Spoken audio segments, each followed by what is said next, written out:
pull up the Twitch one. Give it a minute.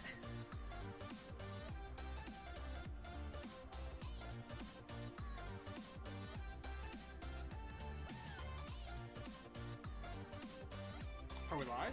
Give it a minute. It has to drop out of. Of course. Yeah, because I'm already up on this end already. Testing. Is there anybody out there?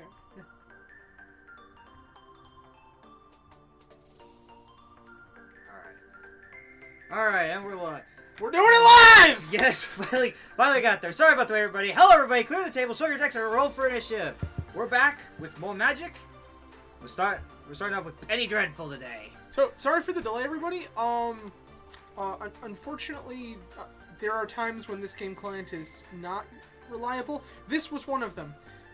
So we took us a minute to get going, but we are here today. As Dueling said, we are starting today with Penny Dreadful. This is a fan-perpetuated format. There is a Reddit. There is a website. There is a Discord server. We will post all of the links to those in the YouTube video description. We may drop them in chat later today as well. It's a really cool format. So the concept behind it is that at the time of a new set's release, so the newest rotation would have been for Rivals of Ixalan. The cards which are legal in the format must cost no more than 1/100th of a tick on Magic Online. 1 penny. So this format can introduce some really interesting cards, some really powerful cards on occasion, or some cards that don't necessarily usually see play. So today we have a few decks put together for the format, and we're going to just play a few games. That way we can show people what the format's like. So today we are going to go find some games. So to play this format, generally you'll want to find yourself in the constructed open play just for fun room.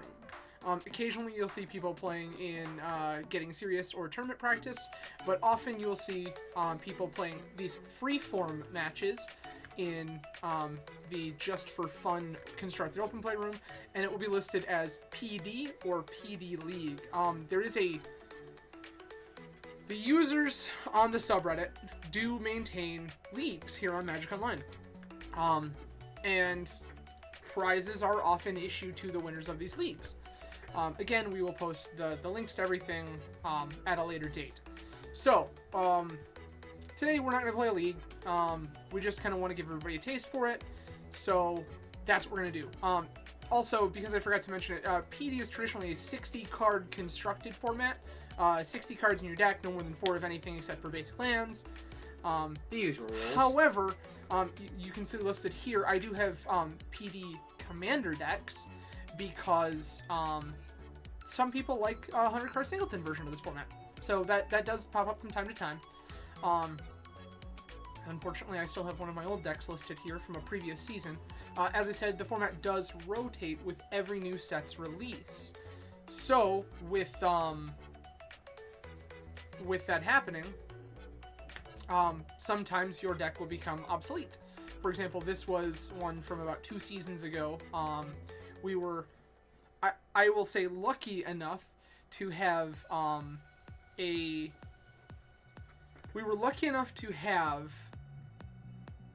Planeswalker and an Infinite combo legal at the same time.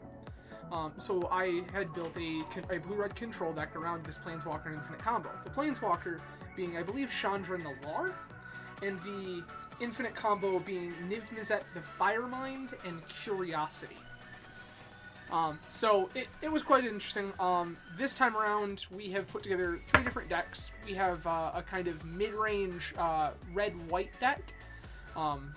We have a kind of aggro mid-range blue-white artifact deck. And then finally, we have a blue-black combo control deck based around the Infinite combo of Mindcrank and Duskmantle Guildmage. So we have a few things we're gonna do. Hi there, T-Core in the chat. Unfortunately, no, we're not gonna do any leagues today. Just getting into it and everything, we're starting a little late, so I don't think we're gonna do that. We're just gonna try to find some random PD games, which again, not super difficult to do. You'll see that none are currently hosted. However, if you post up a freeform game with the comment notes being PD, you can generally find something. I can check these other two rooms here real quick, but I don't. That was a fair point we did forget to mention. Yeah, when the season starts and they announce the list for PD, it is the same list throughout the rest of the season, regardless if that card does increase in price. Correct. So you're the not cards that you have must start the season at 1 penny or below. If those cards go up in that time, that's totally fine.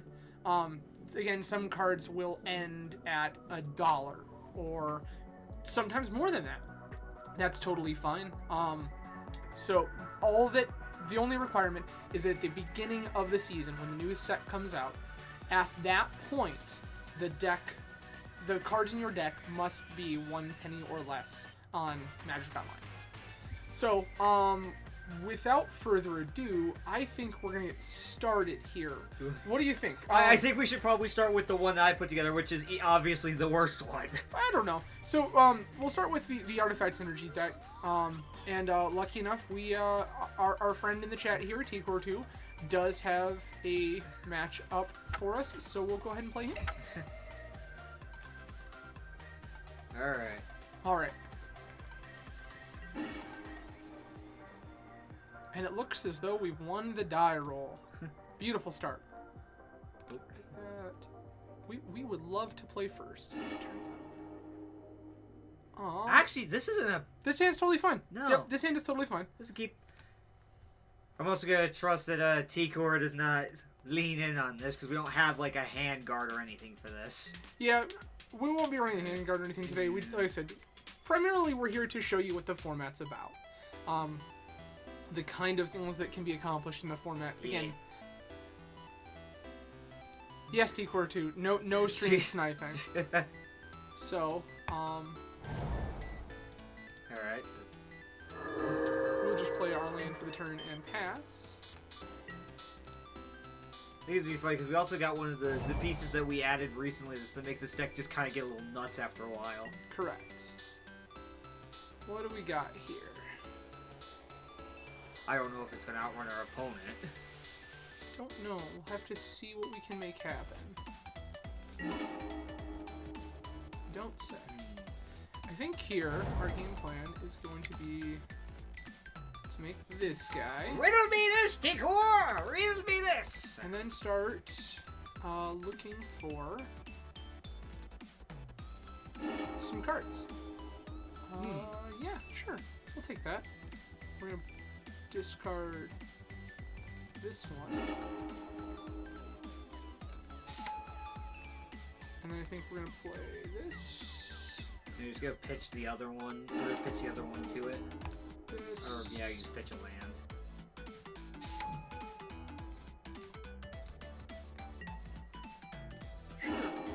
Maximum card advantage!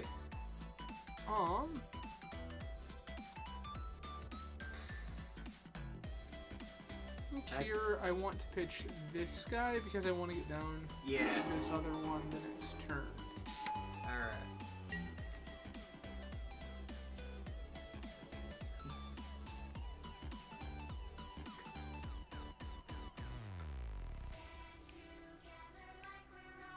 Yeah, I think the other version of this would have been better. Okay. Paragon? Yep.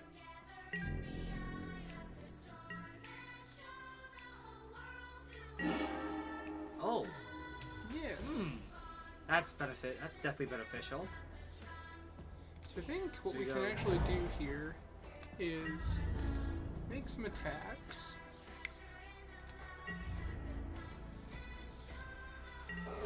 Didn't figure that was going to be the case. Now we make... Here's my Foundry Inspector. I don't think I want to this time.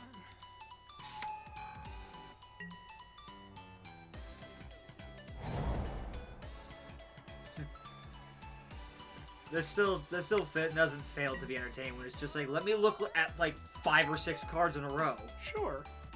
Sure.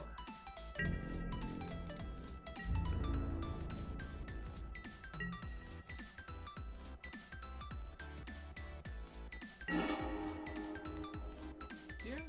Okay, so now we have We want cast that for 2. this one. And I think we actually will cycle this one. That's fine.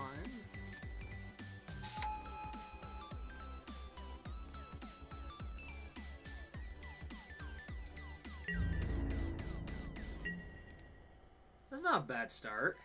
No, I think that this puts us in a pretty good state for the beginning of the game. We have an ability here to... We've got the engine online, now we just have to... Find the good, the thing. Yeah, we build need. up the what we like to call the meat of the deck.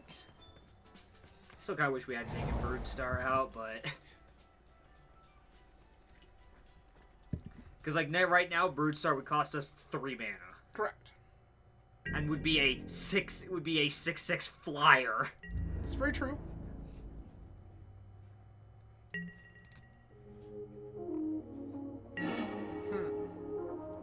That's another flyer. Yeah, I think we want to play that. Here is my 1 mana 1/1 with flying. Life seems good. Yeah. Discard that for politics.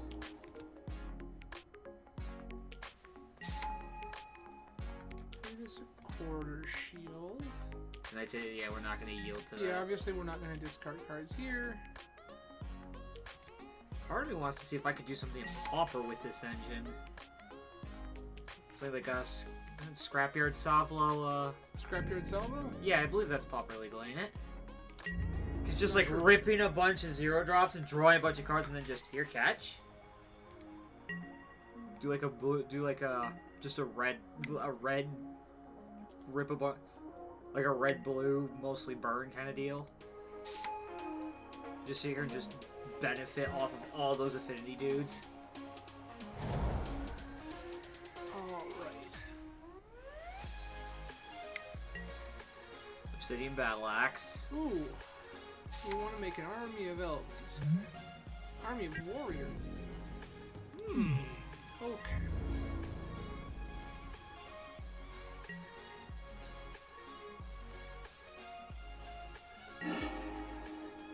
Okay.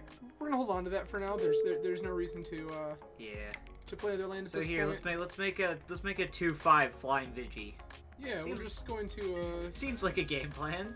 put this shield on this Arcbound Stinger and start attacking in the air where our opponent can't do anything about it.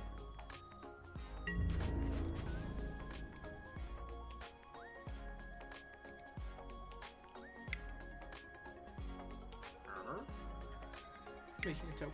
Ah. Too bad your elves don't fly! They are fairly big. Yep, it'll be a 5/4.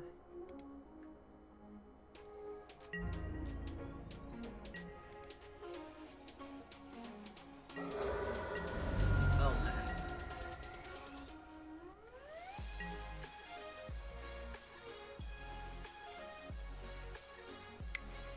So what do we got?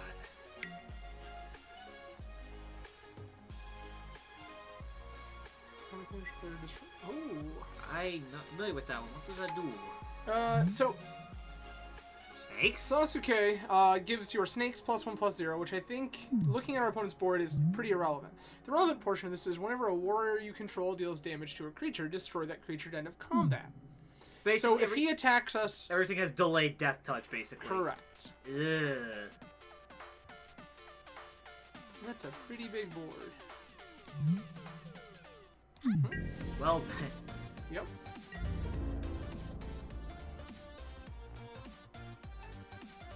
Okay.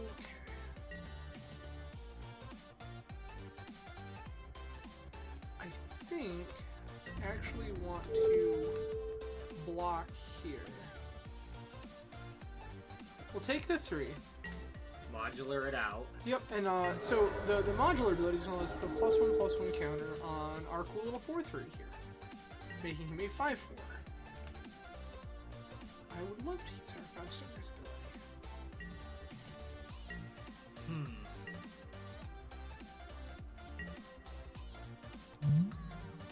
That snake dude's not doing us any favors. No. Speaking of which... On that subject, one white, goodbye. stasis.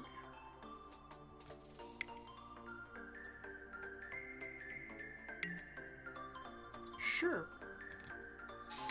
You can make an elf.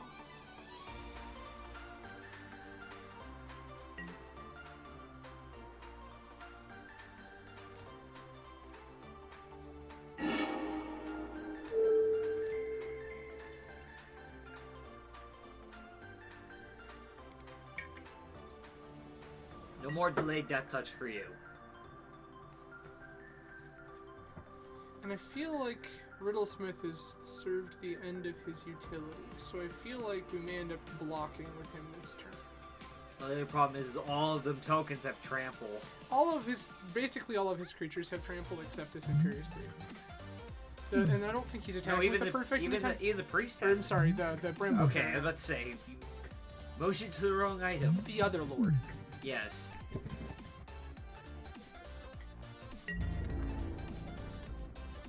I think this format proves once and for all that they have never printed a bad elf.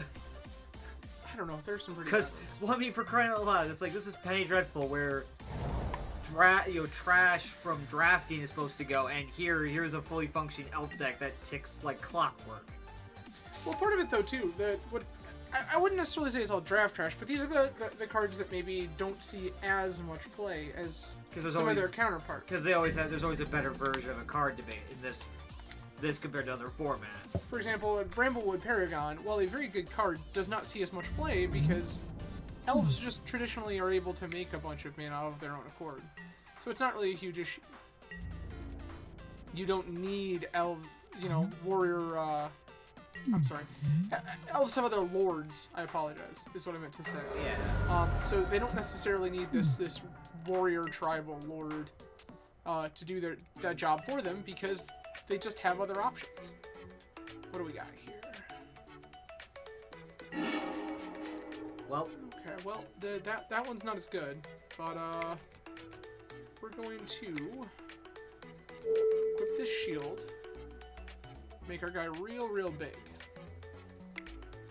In response, make another token. Sure. Literally, he's doing better what the alternate win comp for this deck does.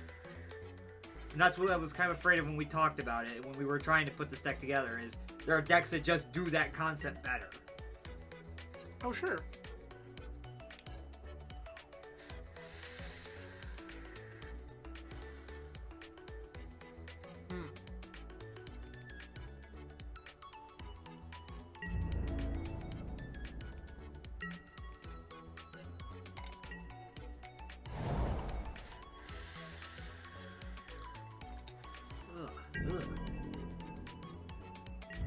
Our next removal spell really needs to deal with this token generation. Well, I think we need to soak up at least, well, for what it's worth. Yeah, because I think at this point we actually just have to take the 7. There's no real sense in not. At that point, we're just dead to his board state. We kind of are anyway. Yeah, I mean, that was the thing, is like, he could have just swung all out and got And the reality is that we do have the option to activate this Claws of Gix and gain a couple of life here and there where we need to. I don't know if it's going to be And enough. another axe. Because we have 7, 10, 13. Yeah, no, like, we physically cannot. We cannot blunt the damage without giving up our board state and dying the next turn.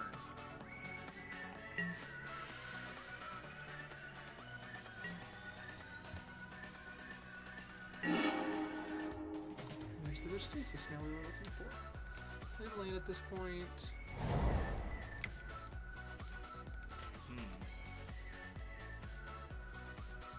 Yeah, we just didn't shut that token generation Make our down. opponent do the thing. Yeah, we didn't shut that token generation down early enough. Well, that's gonna happen. Sometimes your opponent gets their engine up and Well, like, fully functional a little before you do, and you don't have the cards you need to interact with it fast enough. yeah, but I mean, this deck just isn't very good to begin with. So we can just do that.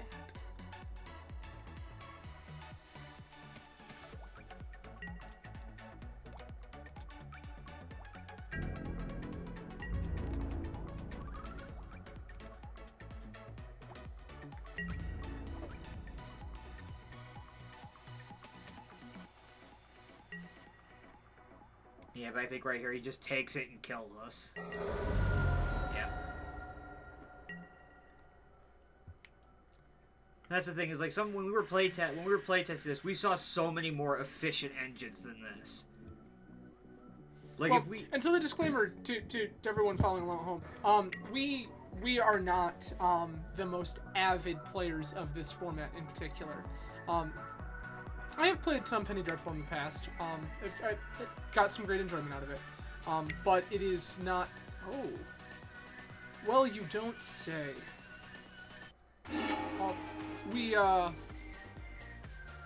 This is by no means my primary format. The same thing of Dual Demon. This is not by any means our primary format. We decided we wanted to showcase this format for those who are looking to play Magic Online without a huge expense. Without necessarily wanting to play Modern or something of that caliber. yeah. So, we wanted to give people kind of a little demonstration as to other formats that are out there. Usually, a Penny Dreadful deck can be purchased and put together for about $1. Give or take. Usually about $1 is the Like, I mean, general rule of thumb. And you can get away with some tricky stuff. It's just we chose this on a whim. We didn't have a lot of time to do research and stuff like that. Like there was a madness deck that we came up against. It's just like I'm gonna play all these expensive things, but I'm gonna pay them for like significantly less. It's just like how do you even find that? So I think that realistically here, we need to look at. I think that this engine doesn't. Okay. I think I know what comes in. Yeah, I think that we absolutely need these and because that's the only reason they're there is for that instance. And I think I'd actually rather have these than the removal we currently have. Fair enough. So let's pull just out... tempo it. Well, but the thing is, it's usually a big threat or two at a time. This... Yeah, and even we could slow That creates really great synergies with our other engine of the deck. Yes, right this here. is the alternate. I think we can slim down on this whole game plan.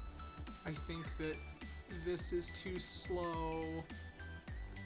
3 more cuts, you say.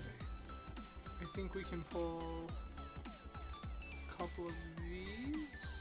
Yeah, because if we're gonna die, it ain't gonna be by 1 or 2 points. It's just gonna be. So I think that's our game plan there. We're gonna try to make use of some sweet old rares. Because I tried to actually play at one point. As did I. We would love to play first. Ooh, well, you see, the problem here is that we need white mana for most of our hand and don't currently have it. I kind of want to just chance it, because we do have a counter spell. We can give this a shot.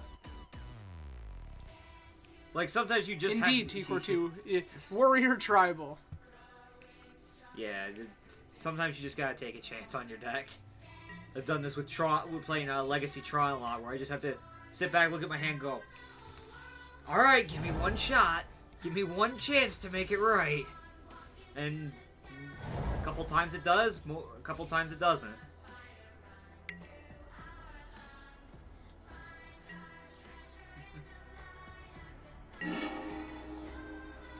And our faith is partially rewarded?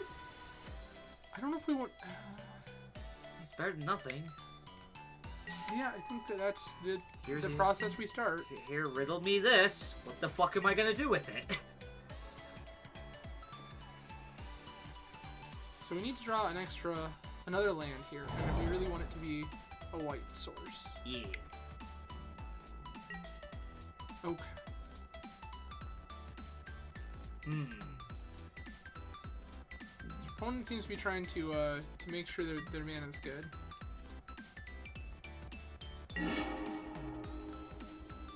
I don't think we play that here. I think we just pass. I think we attack and we Here's my riddle. let this go.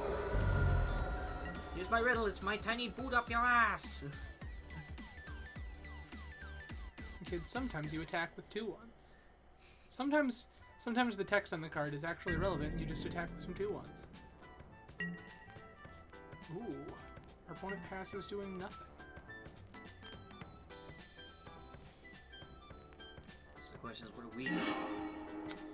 Not the one we were looking for. I mean, I think that hit what him we again. can do here Hit is him again.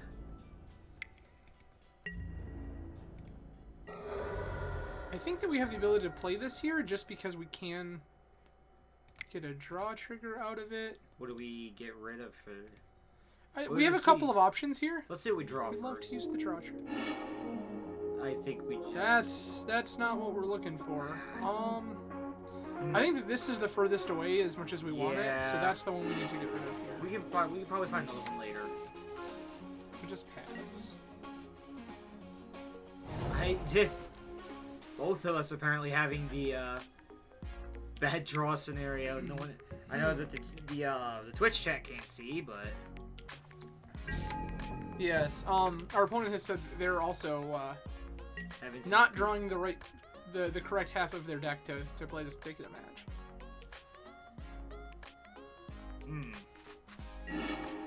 Okay. Well, that's not really what we want here.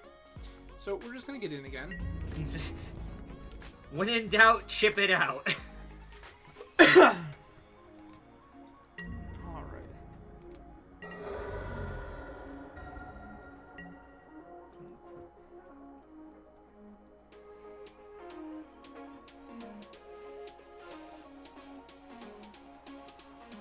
So, Maybe we just ride this to victory, kids. one with nature. Okay. Well, that's an interesting line of play.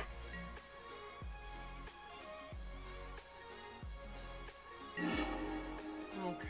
We can draw another card now. Yeah, I think we have to do just that. We have to start looking for. Okay. Ooh. That's a start. So we go. I think. So what do we pitch to it? I think. Yeah, just. Actually, it's probably just this.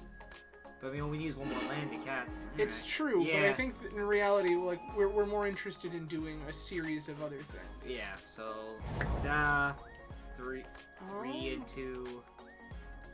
I think actually there's a world here which we just play this first to see what we draw. Ooh. Yeah. Faith finally rewarded. So So what do we wanna? that seems really strong. Maybe the other. Well, that actually hits. I meant kind I of- meant the other dude. 'Cause we really don't. We're not dropping a ton of artifacts at the moment. Well, but we've said that the key piece to winning this matchup is this card. Fair. So we do. If that comes out cheaper, that's probably fine. I think the answer here is actually the counters. 'Cause we can just try we can again. start getting rid Alright. of other things. Get him. instead.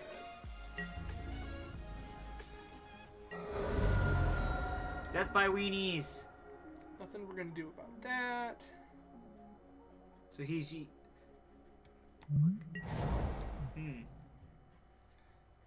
I mean, it was an interesting concept. Like, cool, you could attack me, but I'm gonna get some mana. Not that mana's gonna help. Not that mana's helping at the moment. Okay. Wear away. Oh. Yep. That's fine. Not super upset about that all in all.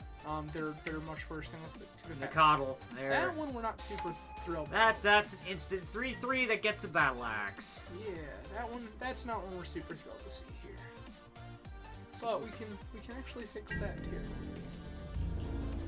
All right, combat. Yeah, our opponent knows here that they can't actually attack with it. Oh. As we talked about. Alright, so... Just like we drew it up. So what do we do now? I think our game plan is to do this. So our opponent's almost obligated to stop this. So yep, and then... Oh, and that's something we're totally cool with. We just let this happen. Okay, then we get the yep. He gets some land, and then we get a...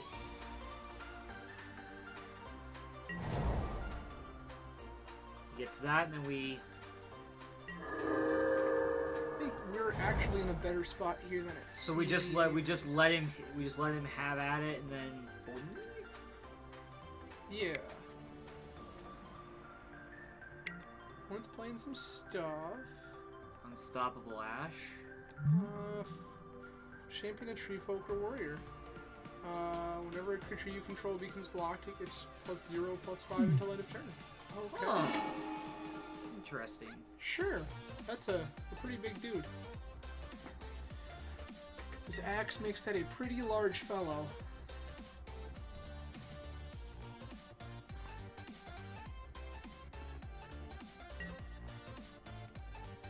Okay.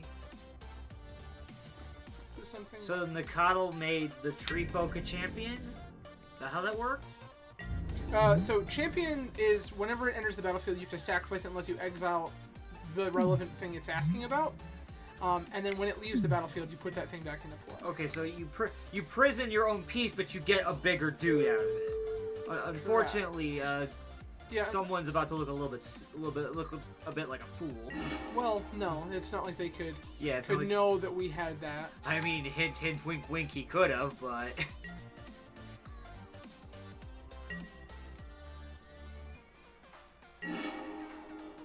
Oh. Yeah, so I think we actually just play that.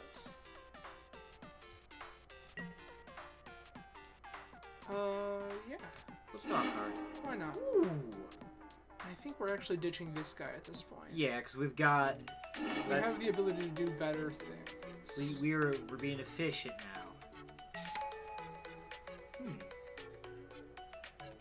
Our Awesome. game plan here is to keep doing what it is we do.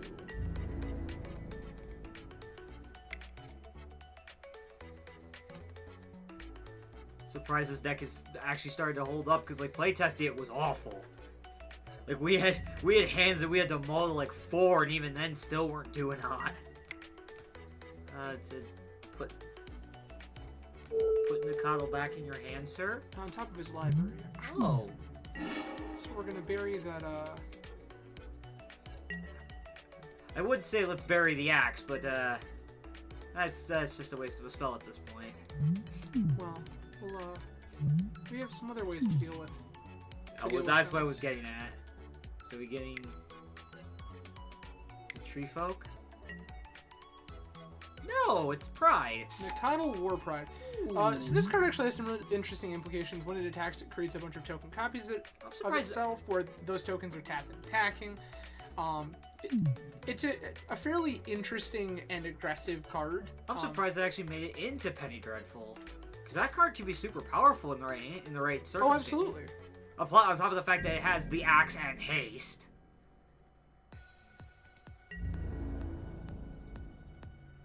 So it's gonna make 2 copies of itself, correct? If I remember correctly, because it makes when it swings, it makes a copy of itself for each each creature that your opponent controls. We're gonna yield to these triggers because there's no sense in not. Actually, what we're gonna do here is after we take a bunch of damage from our opponent.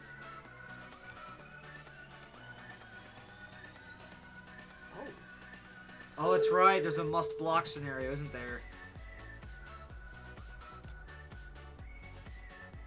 It is indeed. Whoops. That's okay. Forgot to read cards. We did indeed. Exile, and then the exile token stuff goes on the stack.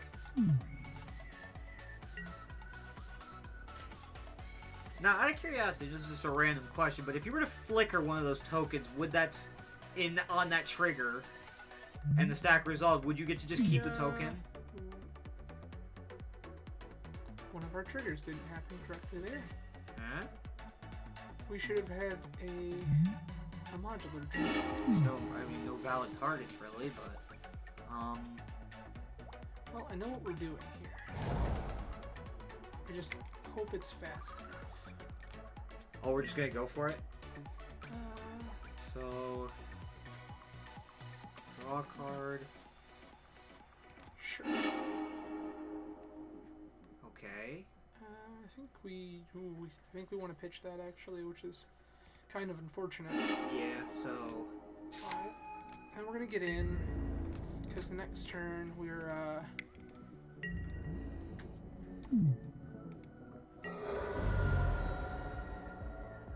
Here is my scour glass. Your time is running out, good sir.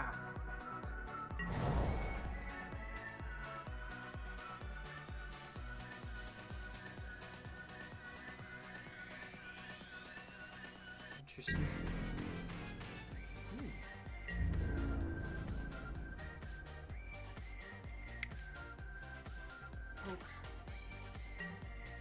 So now we make another token. Is this where we can't do that now. It has to be during our upkeep. Oh, is it? Yes. Right. Conditions, conditions, conditions.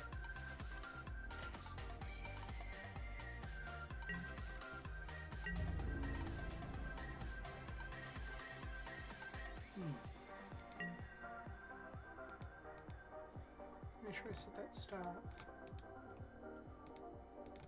There we go. I mean, wouldn't it present the option on the... No, we have to set the Okay. the ability. So now we lose. Now he loses his tokens.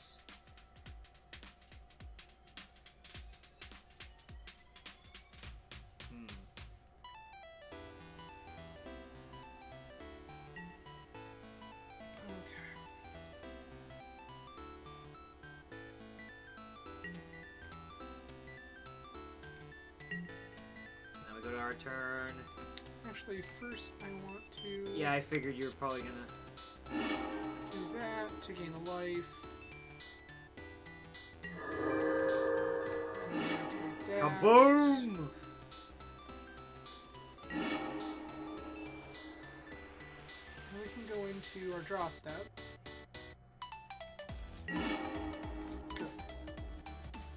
Are we gonna try and... Is that the game plan? That's absolutely the game plan. However, it doesn't trigger itself. But then again, that card might not be in Penny Dreadful if that was the case. If you just got it... If you could do it one turn or one step faster. It's true. Herbal. Spider Silk.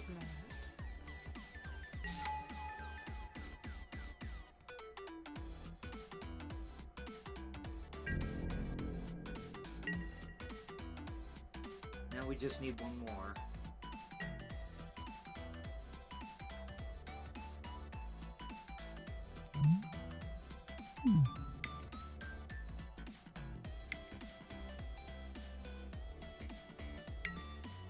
Oh, And there's the Twin Grove. you don't say.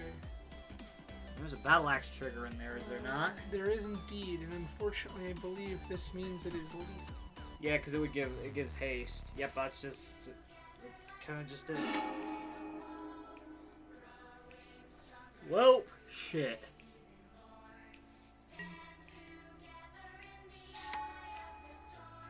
But it it makes this other one. Yep. Correct. That's all it took.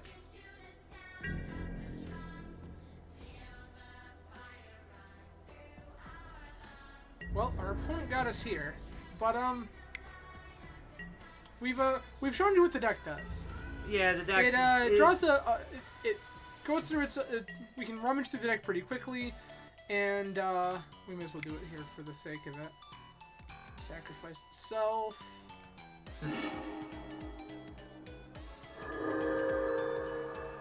But yeah, this is definitely the weakest of the decks we were. This was the one I specifically put together, and it's been quite a while since I built a deck.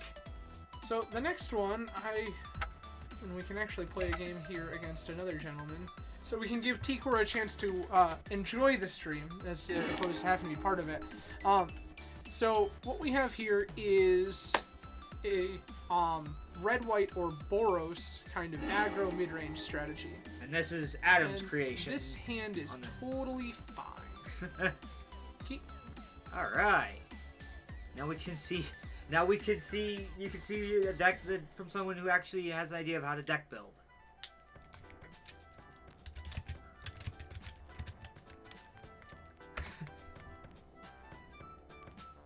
What was the missing component, T-Core? Just color, or... You can turn off that stop and our upkeep.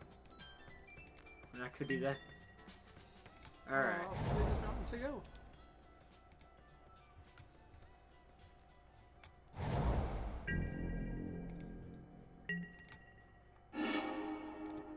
Ooh, this is looking really good so far. Here's my 2/2 flying. Flying with Menace.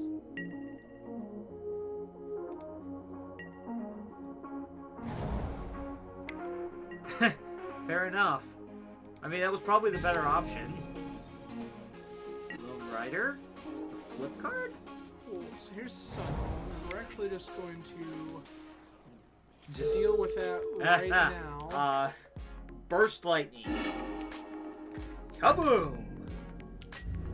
And then attack with this Sky Terror, which is a 2/2 flying menace creature.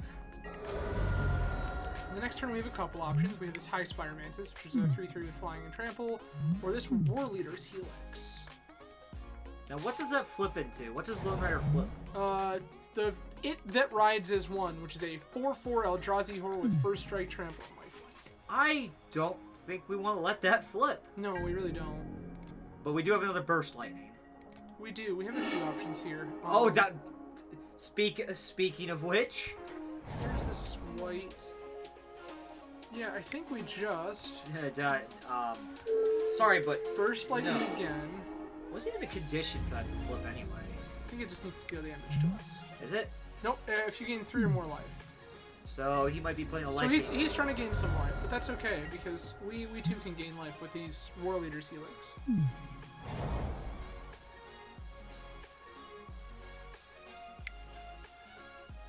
So our opponent's making a bunch of mana. Okay, for sure. Too bad you still can't block it. Yep. Oh, enchanted creature can't fly. Enchanted creature can't attack or block unless its controller pays 3. I don't think we're playing 3 for that to do anything then. We feasibly could, but actually what I want to do here is just make a high spot. War Leader's Helix his guy. Sometimes you just play burn. Just keep him off his bodies, and then we can actually just start chipping in, even with the oppressive rays, and still leaving up a Burst Lightning every turn. Just sometimes you just play burn. Oh, there's another one. Yeah, and this is the situation I was talking about, right? Where he just plays another Lone Rider. Oh, you don't say. Huh? So this is the Archetype of Courage. The Archetype of Courage is a 2/2 for 1 white that says all creatures we control have first strike, and creatures our opponents control lose first strike and cannot gain first strike. So I think you're just gonna bring the courage. Yeah, we're just gonna bring the Here's my Archetype of Courage to the party. Here's my courage and just Burst Lightning that thing away. Yeah. Just keep him off of bodies. No thanks, I don't want. And next turn, High Spire Mantis, and then just start giving it double strike. No, next turn we just start attacking with this Sky Terror and this Archetype of Courage. I mean, you can also just give Archetype double strike. Oh no, it's first strike on that, not double. And well, we have to. Yeah. Oh, it is double strike. Hurricane is the battlefield. You gain 4 life. Oh, that's how he was. That was how he was gonna flip the Lone Rider. Except that we've killed 3 out of the 4 already. However, this. Cast Kicker. Oh, you're gonna kick it. So what does that do when it kicks? Just does. It does 4 damage. So it goes from a shock to a Searing Spear. Legit stole my first strike though. Yeah, our opponent just typed into to chat. Legit stole my first strike though. Sorry, lol? Sorry, not sorry?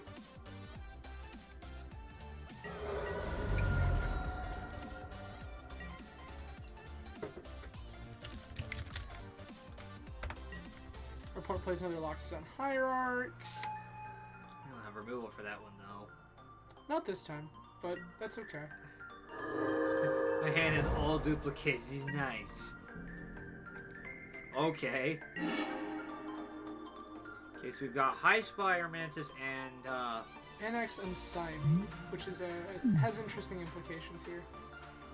you could also just hit with Sky Terror or double strike. I think I actually just want to play Annex and Simon here, because if we play Annex and Simon here, we can double block this Loxodon Hierarch and just kill it for strike damage. Aha! Oh, he does have regeneration now, which is not yeah. not amazing. But if we time it right, he won't We be also able... aren't under a ton of pressure. Like, we can just start swinging in with our team, or give Annex and Simon double strike, or... I think the double strike would be cheeky. I get triple strike, I get first strike and then the double strike triggers? No, that's not how that works. The top 5 your creature enchantment from one in your hand and the rest in your graveyard. Okay. Oh. Oh, there's another Oppressive Raise. Angelic Accord, you say. Another flyer. Lesnie's Charm, and another Jungle Shrine. I'm almost starting to wonder if a 3-color deck would have been very viable in this. It's doable. Well, because there's a couple of layers that were available. There's the Jungle Shrine that we have in front of us. There was a couple of other tricolor. Yeah, there's a lot of the tri-lands are available. Because in every other format, you don't want tap lands. So he's picking Aerial Responder and Oppressive Raise, and I have a feeling that our Oppressive Raise gets thrown onto this Annex and Simon. Fair, yeah, I suppose.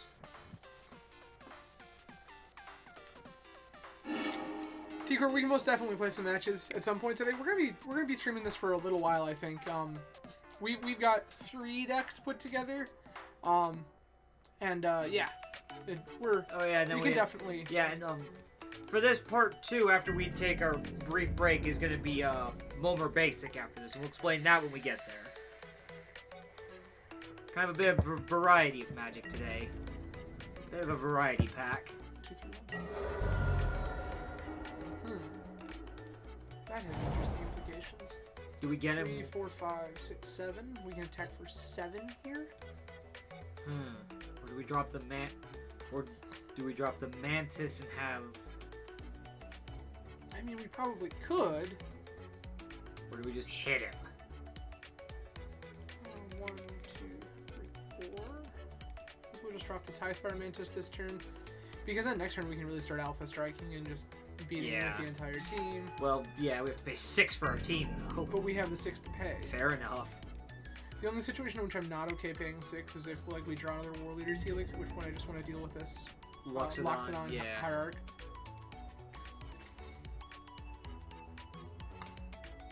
I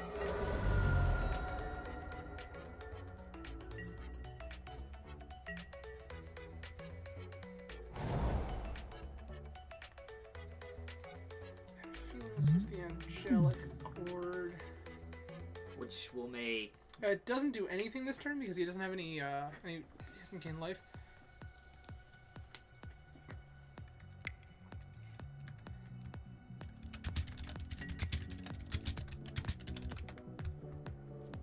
Our opponent was asking about the contents of our deck. Oh, our opponent wants to Spike Feeder.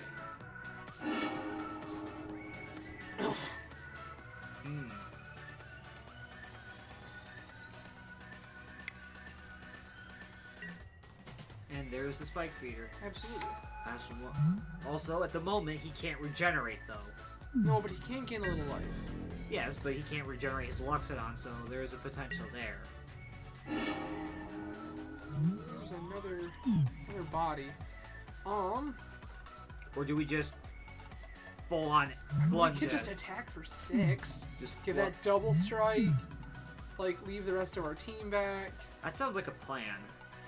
Let us target this. Here is my Mantis. Mantis uses Quick Strike. What up, though?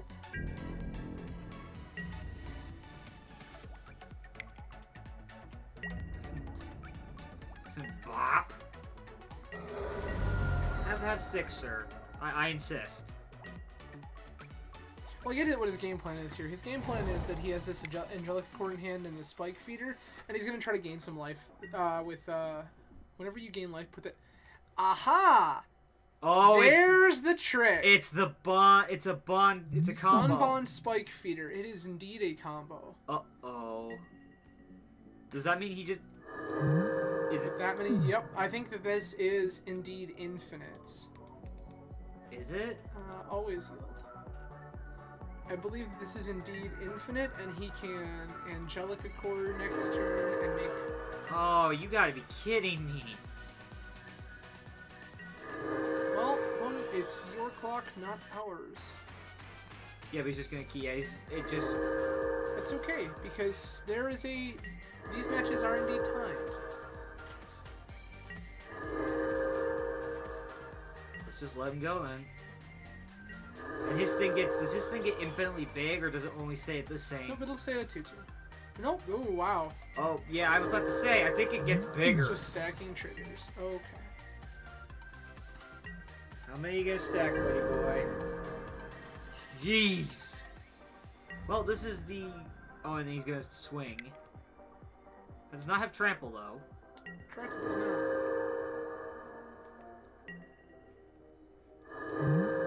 Jeez. This is like the third infinite combo that we've seen in this format, since we started looking at it. Archetype, you were pretty cool, but we're done here. Do you have a removal spell, or...? We have some options. I don't know why you're doing that, sir. It does not have trample. I think he's just... abusing it.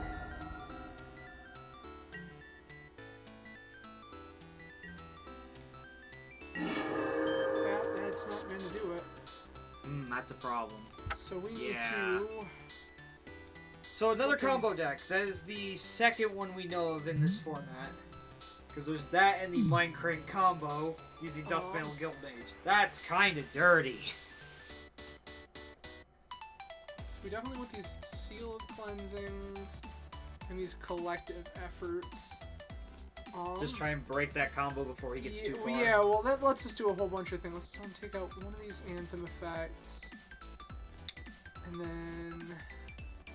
We had 4 more cuts to make to this one. I think our ground game is what's actually or sky game is actually what's important here. So we can cut Annex and Siamede, I think. And then 2 copies of Honored Captain. And I think... mean, we could have T-Core too, but I mean, at some point it's just like, you're just saying, for the sake of the stream, it's just like, okay, you've got it, because we just didn't find it. Yeah, T-Core 2, we also didn't have anything in the main deck to answer that. Our only options were like War Leader's Helix and stuff, and that just does, it's not going to get done there. So now we have things that just strictly blow up his combo that keep him from winning. Yeah. And again, we have Enchantment Destruction, we have removal for large creatures, we have ways that actually directly interact. This hand is pretty fine. That hand looks pretty nice. Keep this. Yeah. And also for the sake of the stream, like, if we didn't have anything in main to do with it, it wouldn't be very fair for us to sit here for 20 minutes to try and run him out. Like, that's part of what it is. Like, if we weren't doing this live on a stream, we probably me or Adam would have just run him right to the ground with his timer. Yep. Yeah, I certainly would have just sat there and blocked all day and made him waste his time, but I'm not going to do that on stream. Again, pro tip, kids. Magic the Gathering Online has a timer for each player. If you want to play an infinite loop like that, you have to click through all of your triggers. And your opponent can just auto-yield through all of them. Auto-yield through your whole turn. And then the clock's on you.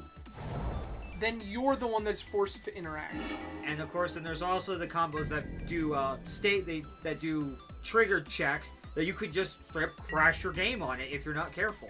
Oh, I made a mistake here. I did not realize that our opponent had passed the turn to us. I mean, you just do it in your second main. Well, but I actually missed a trigger here. Oops. Oh, that trigger, yeah. I missed a trigger there. Nothing we like.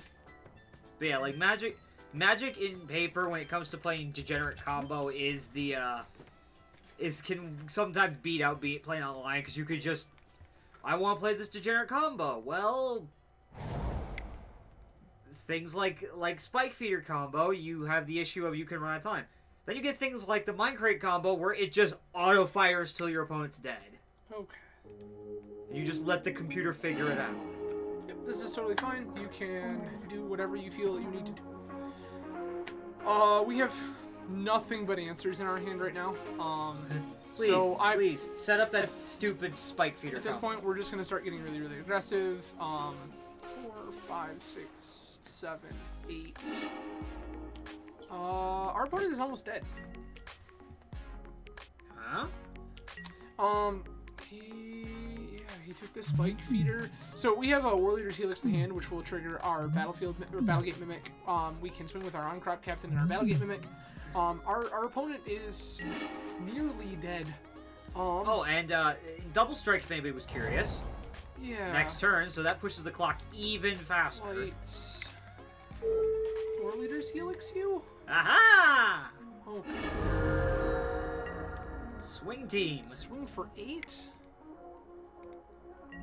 Getting real aggro with it. Our opponent to 6. Next turn, we have a Burst Lightning, and if one of our creatures gets through, our opponent is actually dead. I mean, we could also... Oh, this is 4. Loxodon? Angelica... Oh, you're dead. You're just dead. Ooh, you don't have time for that, sir. You're actually dead. Could we just use the Fortress and just double strike hit you? Yeah. Sunhome? Give the captain... Sunhome gives Captain double strike? GG? Aha!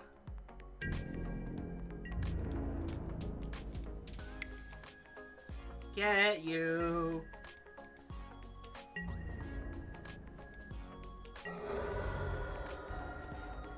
Alright. Alright. Now we're back in gear. That was much better. Delightful. Great. So you Yeah, I think that this is the configuration we want to be in. Like, I think this is the one that has all of the enchantment destruction for his combo pieces and for Angelic Accord, and yeah, like this is the hand we want. Yeah, this is also great. Removal I see what? I see a removal spell, I see Boros Elite, and we have... Well, that's actually just artifact destruction. Oh wow, but we're flooding out a little bit. Oh boy. Which is, I mean, it'll be okay, but it's not what we want to be with life. No, probably not.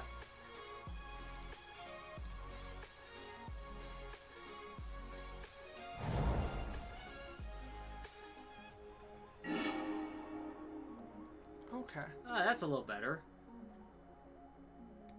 I think this turn we just want to hit you with this guy. See what happens. Nothing happens. And here's this Wojak Halberd. Here's the dudes with the really long sticks.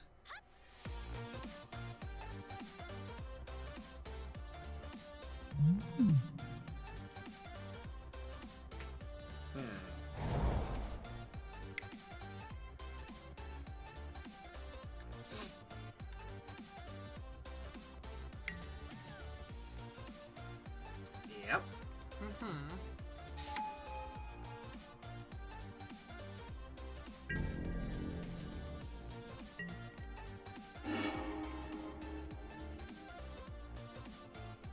Sky Knight Legionnaire? I mean, I mean, that would trigger Battalion. I think what I actually want to. Because Battalion is everybody gets 1-0, right? No, this guy gets +2/+2. This guy gets first strike. So like his only valid trade there is the Sky Knight Legionnaire. His only valid like line of blocking is the Sky Knight Legionnaire. Everything else just takes it down. Hit you. Get aggro. That's what we came to do. Always yield to blows. Oh, the Battalion triggers. So the question is, was he block? It's probably just... It's gotta be Sky Knight Legionnaire. Anything else, just he gets eaten in first strike. Or anything else, we just eat. Yeah. So he takes this. We deal 6 damage to him. Like we're completely okay with this exchange. Next turn we Looming Spires our Warjack Halberdiers and get in for 4 with first strike. Like we're in a pretty good place here, I think. We do have the Seal of Cleansing in the event that he just presents combo pieces. Or just another Flying And Vigilant. that's inherently fine too. Like that's not something we're super scared of by any stretch of the imagination. I mean, he is getting life back regardless. He's getting a little back, sure, but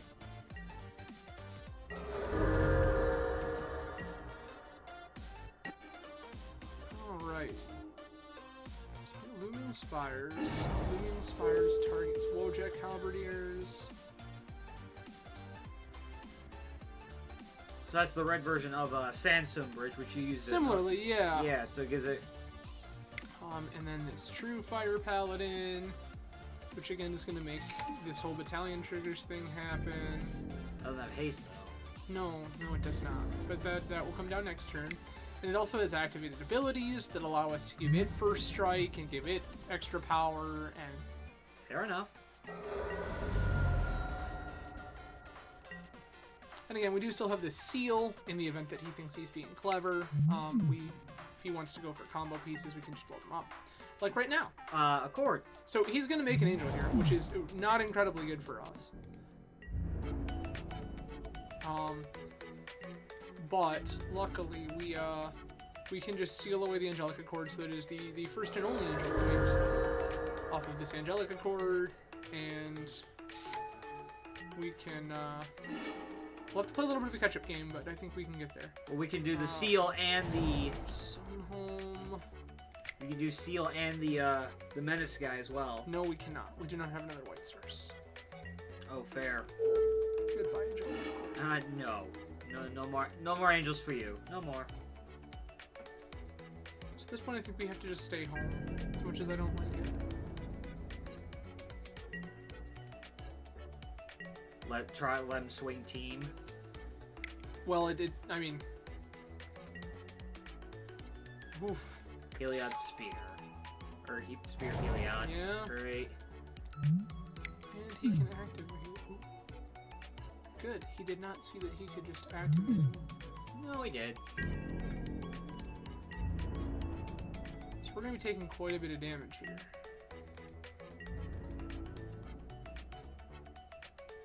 There's not really much we can do about it. We kind of want another white source here. To give us the ability to activate True Fire Paladin and actually interact. Oh, look. More life gain. Oh.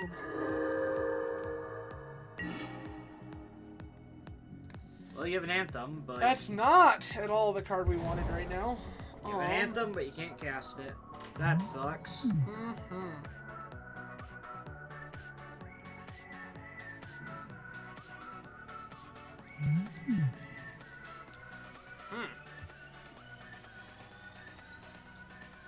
Yeah, we just died all these flyers. I don't think... Yeah, there's just not a way we can get out of this, unfortunately. He has 11 power in the air. There's not really a thing we can do about it, unfortunately. Onwards to Crank? Yeah. Looks like this was just not the time. Alright, Onwards to Crank.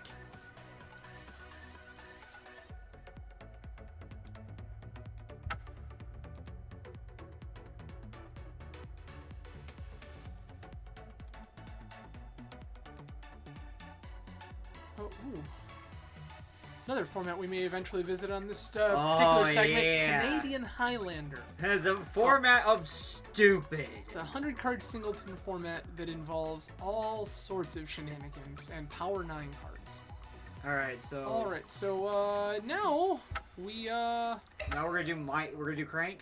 Yeah, this is the final deck we prepared for today. We may play a couple other matches with, one of these decks. I see this one's the funnest of all of the three.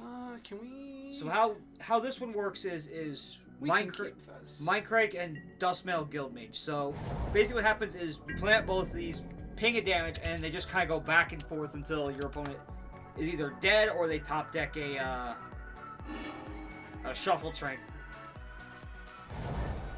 Or a shuffle trigger of some caliber. Yeah. Fair enough, Tikur, fair enough.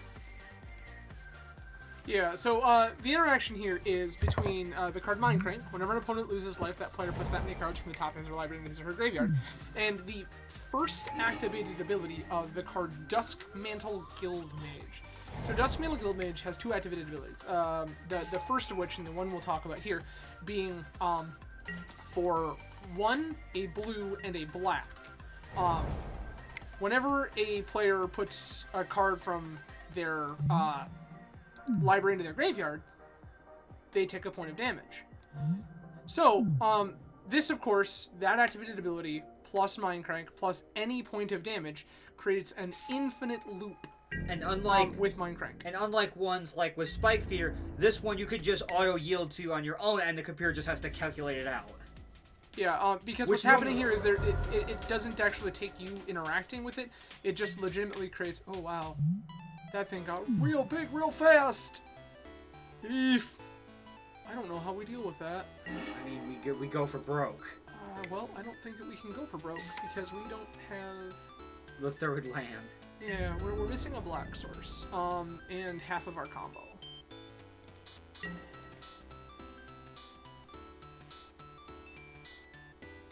Oh wow, that is an interesting interaction. I had not. From bird and a thing with token. A thing with counters on it. Yeah. Yeah, that seems.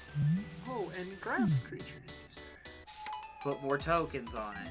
More counters. More counters on stuff. So that's a really big flyer that we can't do anything about, which is about to get even bigger.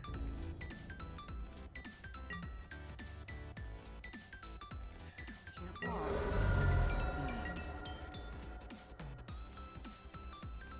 Yep. Pop, pop. Bunch of counters on stuff. We need to sacrifice this just to see if we can actually... Ooh. Come on. Not getting any better, kids. Well, I guess we play out one of the 3 Mindcranks in our hand, and we got our opponent doesn't kill us on the spot. Which, I think he might. Well, that one doesn't have trample. Yeah, so we can go block, sack, draw, but you can't... pray for something. Yeah. I don't think we can assemble it, though, on this one. God! So the problem, so the inherent thing that happens with any kind of deck in the Penny Dreadful format is that you don't get access to every Magic card, right? There are limitations. So what happens because there are these limitations is you... Are you kidding me? All 4 Infiltrator. Not what we wanted to see right here. Yeah. I think so with that being the case, right? Sometimes the cards you would want to play in a particular strategy, you have to find substitutions for. So normally in a deck like this, you'd be playing all sorts of Mana Leak and Remand and Vapor Snags and things of this nature. However, many of these cards just are not legal in the format. However, I think the common thing that people like to use is just big aggro. You know, either make something really big really quick or plays aggro. Because that's most of the shit we've just lost to. What? DC? Our opponent conceded from the game. That was very strange. Let's try another one? Yeah, that was... He had us. I think he DC because he had us dead. Yeah, it seems as if our opponent's Magic Online client crashed. Just host a match and see if we can find somebody. Yeah, let's see if we can. So you'll see here, this is how. When you host your match, you just put PD. It will be done in the freeform room. Oh, whoa, hey. That's set incorrectly. The match. How's it? I was just looking at the clock.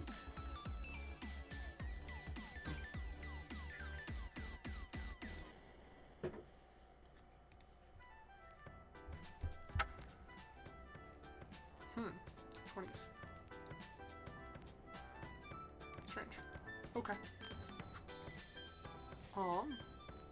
Yeah, I think we just host the match. Apparently, it says 25-minute clock for some reason. Weird. I never realized that. So the Oh. Hello T Core 2. Unfortunately, for those new to Magic Online and new to the competitive Magic the Gathering scene, there is a time limit to games, and unfortunately this one seems really strange. So the deal is that traditionally in a match of Magic the Gathering, it is, can't keep that at all. Darn. But this is fine. Okay. Sure. Yeah, it's kind of the last land we need to do something with it. Yeah, I wish it was an island, but so anyway. You have a guild gate, you're fine. The deck is actually base blue. You can see by these double blue counterspells that the deck is actually base blue. Fair enough. This one. So, what I was getting to is that in competitive Magic the Gathering, and therefore in Magic the Gathering Online, there is a time limit. It's traditionally 50 minutes for a round. Magic Online has the feature, love it or hate it, that it splits that up between the two players. So your opponent taking their turn does not count towards you taking yours, which is nice in a sense. If you, oh wow, you said something about blue lands? But there's no. I don't know these things.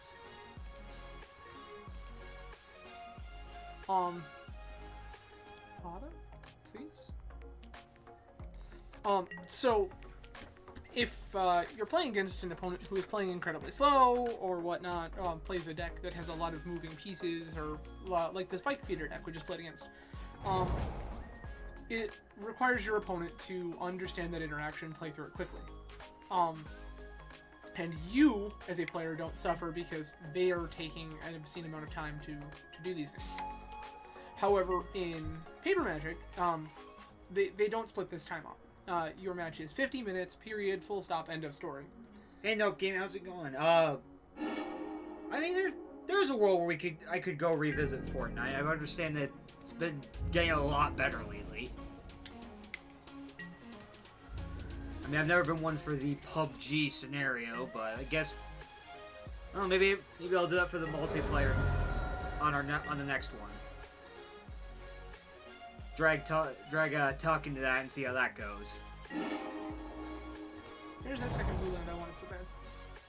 And here we're gonna play this guy. But yeah, have note that your request has been made noted, and I will. Yeah, I don't see why not. Actually, my wife just started playing Fortnite on PS4 recently because that is a thing that they offer. Is she playing the multiplayer, or is it the little? I don't remember what the match size is, but I know that she's been playing, and she said that she's usually coming in right around 25th. Ah. So, cool. Yeah, I will agree to that.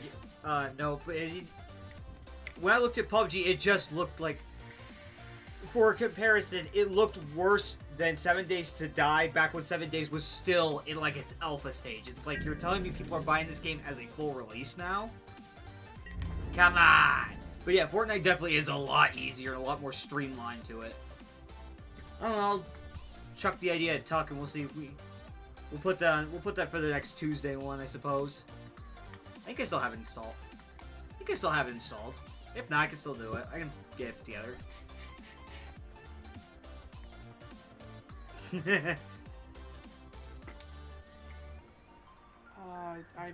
You're welcome to attack me, opponent. Okay.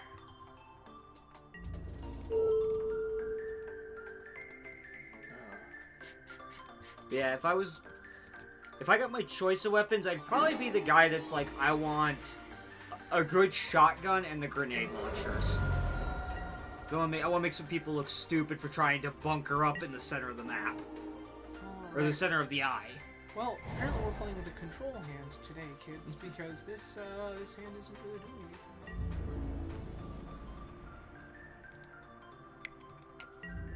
Yeah, I kind of left Fortnite alone because I played before they did the PvP version.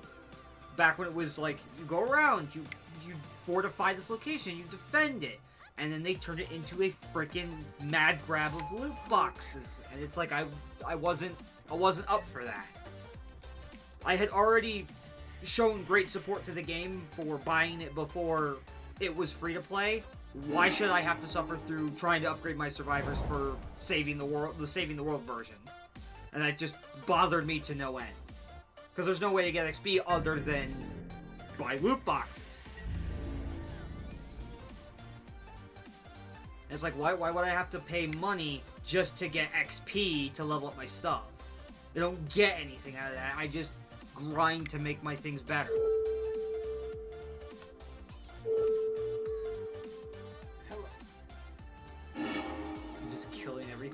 No, unfortunately for our opponent, who is one of our watchers, T-Core2, we have played this matchup before, or rather, I know what he is playing, and I get the hand he doesn't necessarily want to see.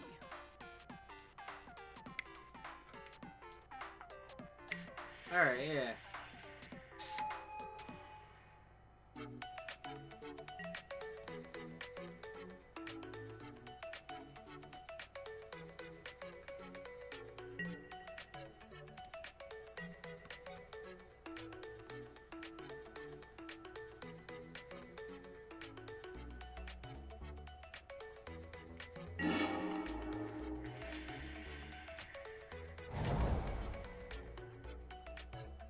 Yeah, I think Fortnite would actually be a good idea, because Tuck's one of those guys that likes to sit back and be calculated, and I'm the guy, well, if anybody in the chat has seen my Overwatch videos, you know how I like to play.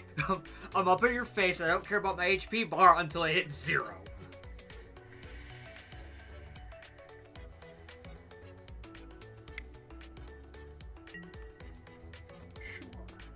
So there's definitely an interesting dynamic to go with that.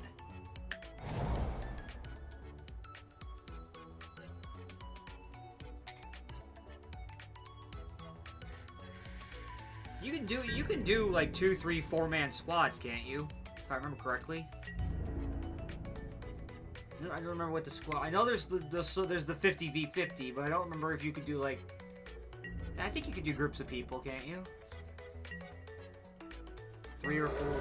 I think it's like up to 4.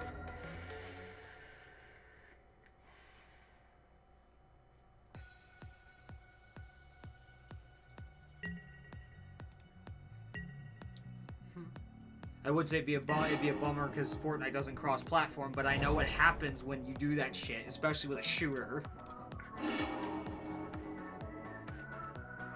So where are we at with this? Just presently, we're doing a whole lot of nothing.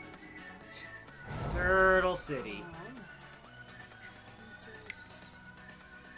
So are you gonna go find the first piece of your combo? Unfortunately, this is the wrong transmute spell for that. What I'm looking for here is this one. Because what it lets me do is start drawing some cards.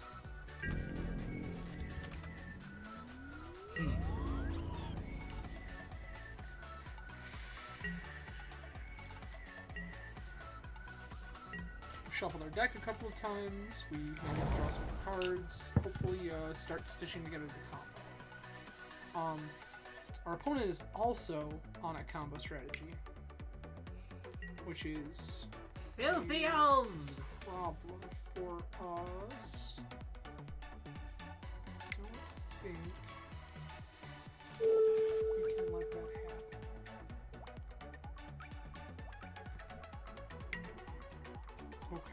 Okay, Autumn's Veil. No. that's fine. Green counter spell. Bad River Trigger. Nope. We still get the scry. It just his spell cannot be countered now. That's the inherent difference with what he's doing compared to.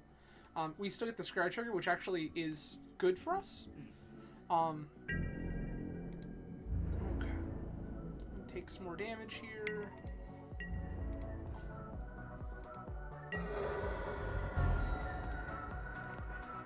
Okay. I guess we're gonna play this land. Cycle this one. Find another stupid land we don't need.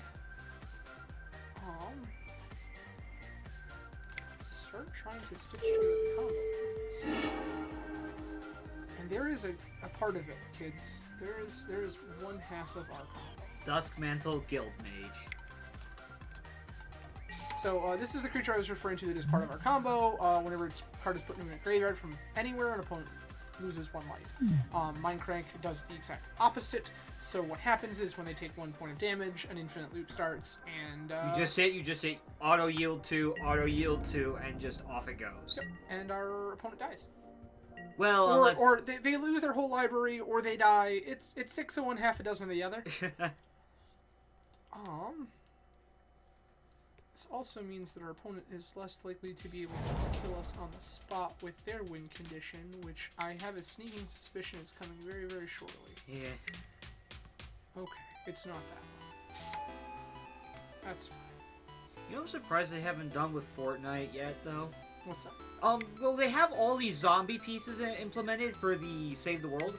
Why don't we have 4 versus 96 or something like that? Right. A team of players versus all zombies, because you have all these zombies that balance each other. Like, you sprinkle a couple of the chargers, a couple of the fatties, the baseball throwers, stuff like that. Like, why don't we have that yet? That's something I could get behind, because then I'd be more adamant to go out and like, hey, you, and you want to come stream with me while we battle a bunch of zombies? Because that's something that I always enjoy is, you know, gunning down the undead, which until the request for Fortnite came up, me and Tuck were gonna do possibly around the Black Ops 3 zombies. It's the only Black Ops I own currently, other than World at War, the original. Okay. Can't quite get there just yet.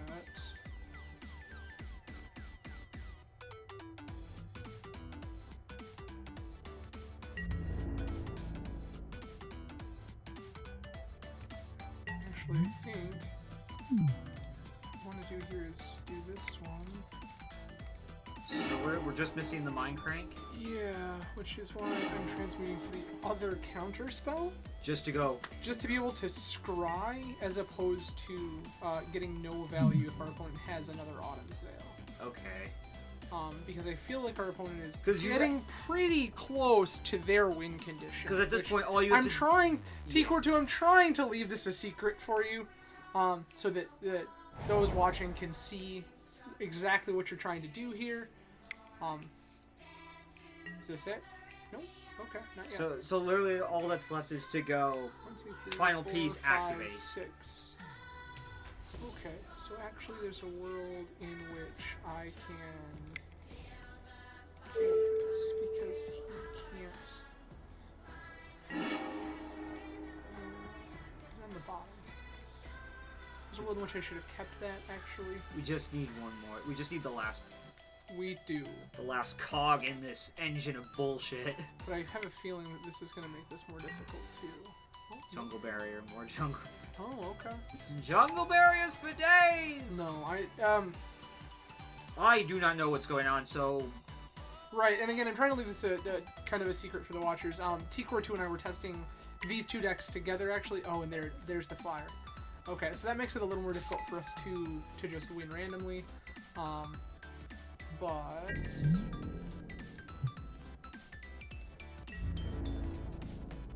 yeah. Okay. So what we need to do here... off the top, one time? That's not the one we need. oh, sad face. Again, we're gonna do the same thing here. I want this other one. Really, you need to dissolve for the flyer, but or is it? I did, but that's still not the end of the world. I'm assuming there's a payload to this. You would not be wrong, and I will wait. Yeah, again, I'm trying not to spoil the surprise for the viewers. Unfortunately, like I said, T-Core 2 and I, we do play fairly frequently together, and we were testing these two decks together yesterday. So I do know what's going on here, and I'm trying not to ruin it for the viewership. 2, 3, 4. Another flyer. Okay. Again, it looks like he's digging, which is something I'm inherently fine with. Yeah, because if you do get there, it's less opportunity for him to just survive it. This one, 2. Okay, I don't quite have what I need to. Funny enough, I actually need another land here. I need another land and then the combo piece. Or to get ignorantly lucky.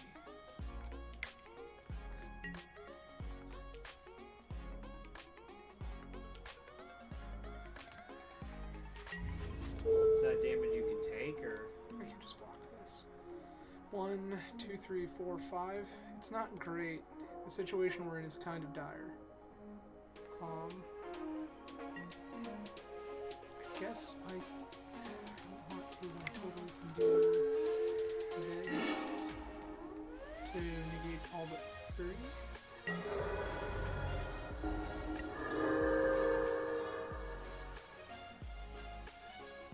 And nope. Not what we needed. Okay. Alright. Well, Unfortunately, so there's the land I mentioned wanting, but unfortunately this still doesn't quite get us there.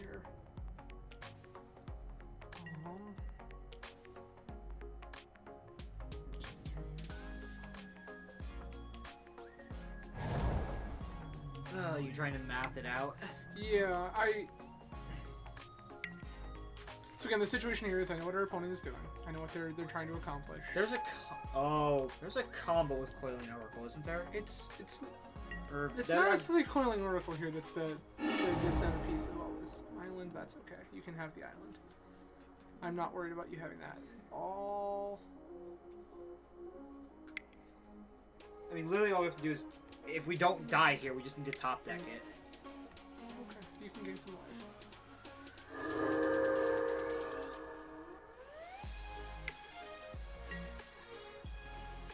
Control the card.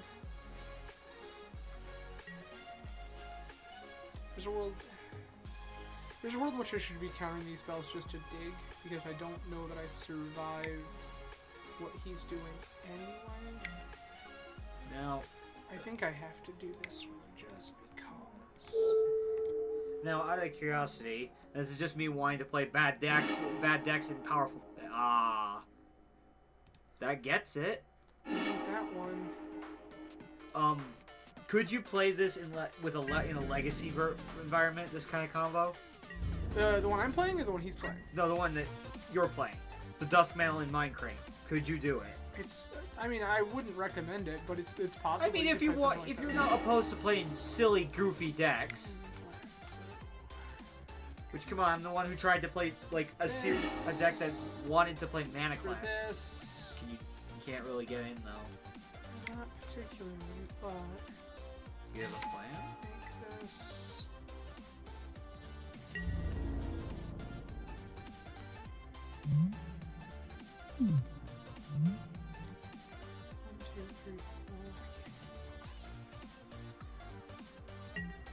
If we don't die on the spot. So it's like literally die or nothing. Well, if we don't die here, like... You can activate both of Duskmantel's abilities and trigger the combo that way. Correct. But that's very mana intensive. Yeah, this is not the optimal way that you want to win this particular game. But there's the high potential you could do it. There is the opportunity in which that is the way we win this game. Also... okay, our opponent's going to kill themselves. Well, why? Because he's going to take damage. Because he's going to lose life. And that triggers it. Ah! And that's all we needed. I think that I do believe this is indeed the win.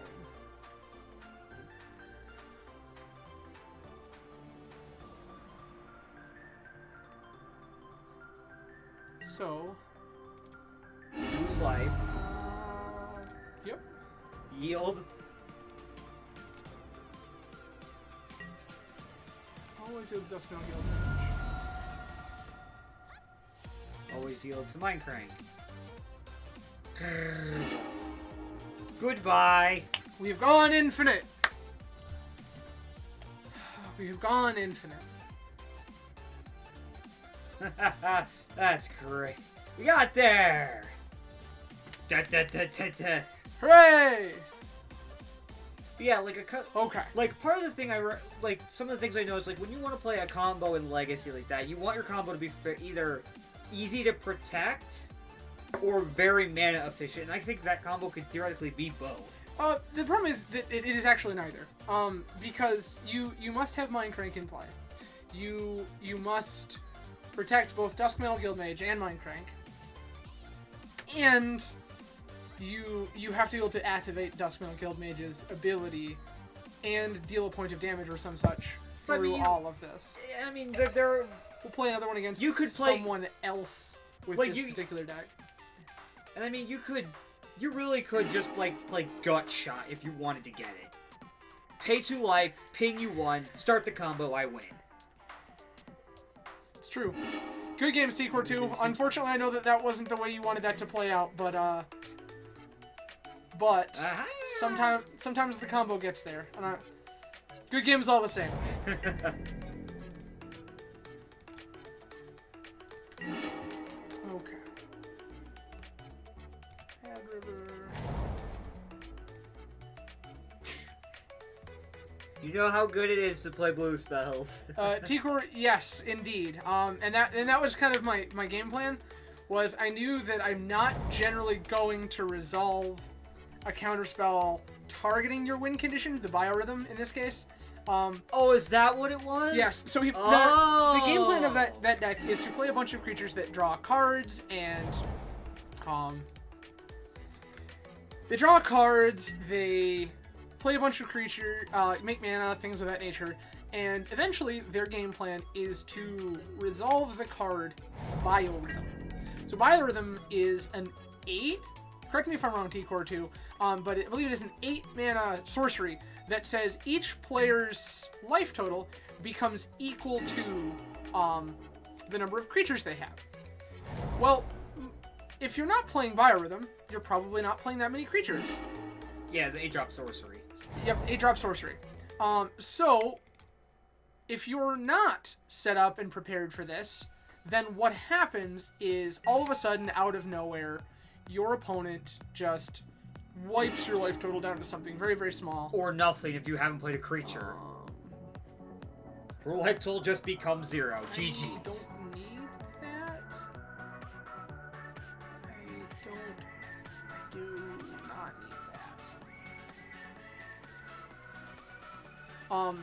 So, if you have no creatures in play, your life total becomes 0. You lose them instantaneously. If you have one creature in play, you... Sure. Okay, so this is a 4-color control deck, I believe. Or 3 or 4 color control. Penny Dreadful check bio? Wait, what? Something of that Is nature. it a full color Leovold? Wait, but without the Leovold? What? I is hard to confuse. However, so the game plan is they biorhythm you and then they hit you with all of their tiny little creatures that they have played to draw some cards and stuff. And they only need to do like 1 or 2 points of damage to kill you. Generally, yeah. So having tested with T-Core in this... Ooh. Ooh. Randomly through And Minecraft. Here's Minecraft, sir. Uh-oh. Yeah, this is the price you pay. Cannot be Counterflux. countered. Yeah.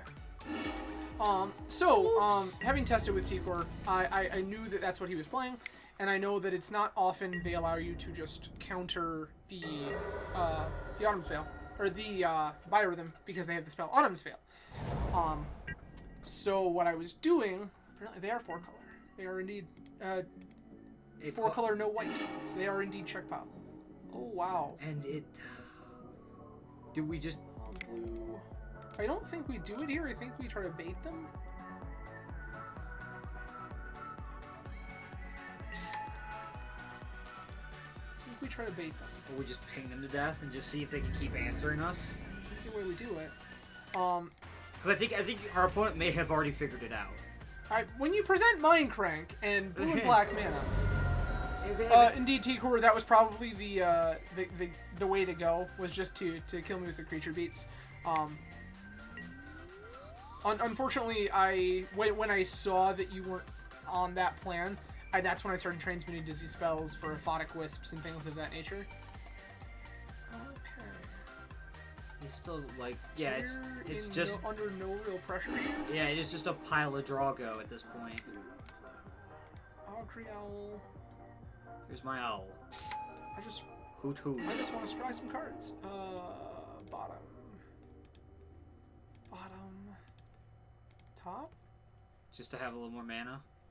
Yeah, because the bio win would have been hilarious to T-Core.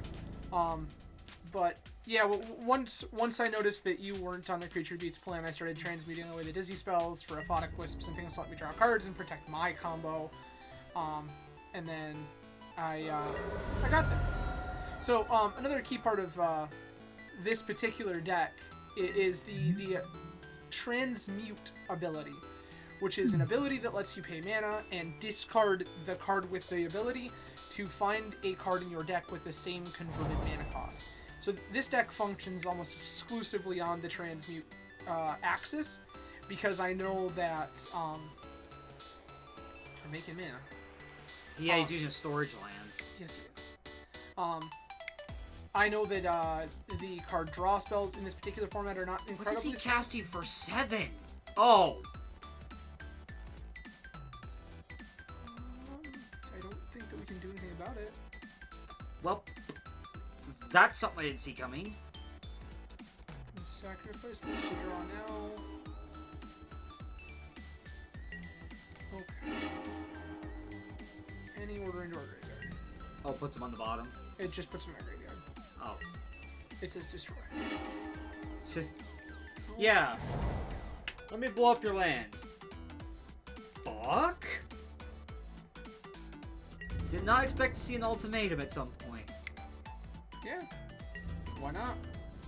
I mean, when stuff like the key to the city from Kaladesh is viable in a strategy, it's like, what else do you expect? Anything. T-Core 2 would have been your third one, I think, actually. Because I believe that you actually Autumn's Veiled 2 of my counter spells. This is Treasure Cruise, you say. Ooh. Cruise! In our opponent's end step, I think we cycle this Lonely Sandbar. I don't think we're getting to our combo this time. I don't think we need to.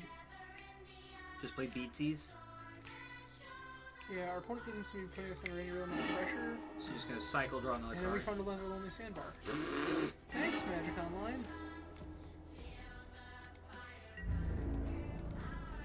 We currently have 8 cards in hand. Fortunately, I think we have to play this Lonely Sandbar. I mean, it's not the worst thing you could do. Like, he is just hard Drago control, so whatever. If we're gonna win on a couple of Augury Owls, I'd say that's probably one of the better ways. That's probably one of the cheekier ways to win. Ooh, this looks like another one. So, green, red. This is Aetherling. Aetherling?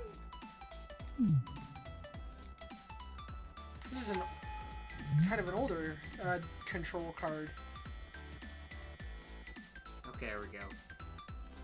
Terribly sorry if that came through, because rather than move all of our crap out to the living room again, we decided to just kind of stay up at my normal battle station, and the door is currently open, so it does not overheat to 110 in here. Alright. 8 cards in hand, we're gonna have to discard something. I think it's one of the 2 Dustmail Guild Mage. So he can't stop us with the Aetherling, so we can still just keep applying pressure. Actually, it might just be... I think it's gotta be Huh? one of the Dustmail Guild Mage. Yeah. We're gonna have to discard a hand size here. And I think I'm gonna have to discard a Dustmail Guild Mage, unfortunately. That's unfortunate. It is truly.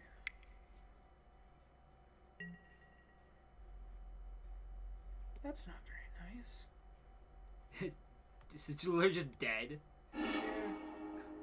Dead and gone. Oh, it's a split card.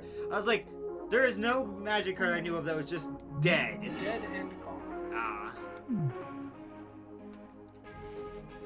Also, red bounce spell? Yeah, it was at a very different time. Planar Chaos did a bunch of very, very strong. Okay, it's a color. It's a potentially color shifted. So now he's gonna do some things with. Oh, is he just gonna ramp it up? Does he hit? Does he spell? No. So please, I wish you wouldn't.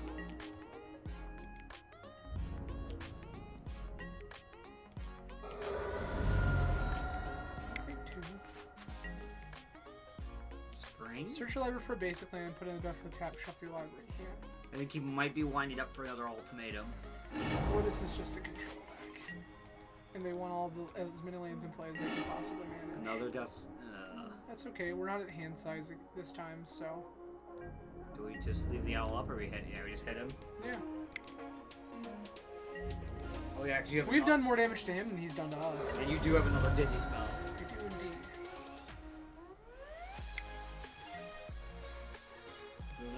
Putting a storage counter on one. That's a lot of mana he's got. Yep. Like, I'm just waiting for the dumb thing to hit the field. I think that you're looking at it. The Aetherling? Yep. It's an old school, an older control finisher. They just play the Aetherling, and they beat in, And they just adjust the values. Okay.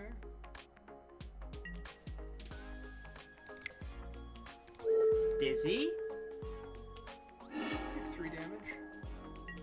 If I had a black man, I would be in a better position because I would just be agony warping that thing. Ms. Mortar. Ah! There goes our clock. As small as it was. Oh, and there it is in our hand. And then we just tap out for Mind Crank and see what happens.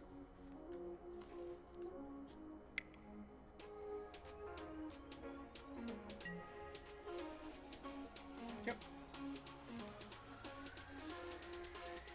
No. We just could not catch a break with this format. It happens sometimes, and again, our opening hand wasn't amazing by any stretch of the imagination. Yeah, but and we ran into... we keep bringing these decks that have had all season to tune themselves up, and we're just like, come on. T-Core, I'm not dead yet. I have outs. Especially because he keeps getting very, very greedy with this Aetherling. So I have... You said something about Agony Warp? I could indeed Agony Warp But here, you but need- I think what I want to do is just, the next time he does anything, just start countering stuff. Oh yeah, because you have Especially Perplex. Nothing better than making the control deck discard their entire hand. Aftermath, draw 2 cards. I want to... black 1. Flex?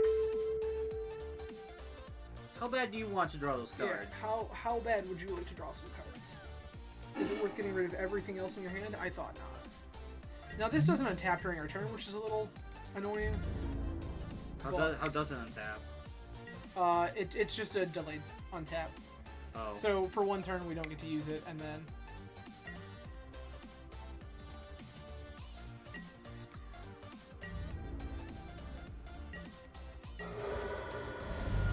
T-Core 2, this seems exactly like the kind of deck you would play, though. Land Wrath somebody as early as humanly possible, then we get Prophetic Bolted. Good. The inside porting. Well, shit. How do we beat another control deck? Play more efficient control, which I don't think we really have. I mean, we can shift into a control deck here. Cruel edicts and shit like that. Yeah. I didn't see that many threats out of you, so I think I can cut Aquatic Wisps and bring these two Intervenes.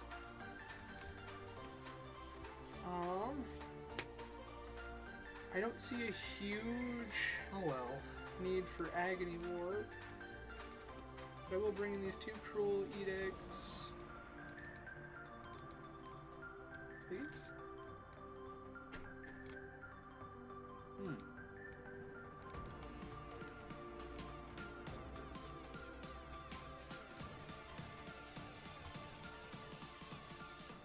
For some reason it refuses to let me bring another Cruel Edict in my main deck. Okay. Soul Manipulation. Yeah, I mean, I suppose that's the, this is the way. Play a bunch of counter spells and, do what we can do. I almost want one of these Agony Orbs back now if it's not gonna let us pull another Cruel Edict. In favor of probably one copy of Dizzy Spell. Yeah, because blunting the attack doesn't really do much. No, it's not super productive. We just want them gone. Yeah, which is why I prefer to bring that Cruel Edict, because he doesn't actually play that many creatures from what we've seen. Fair enough. Yeah, this hand seems great. Keep.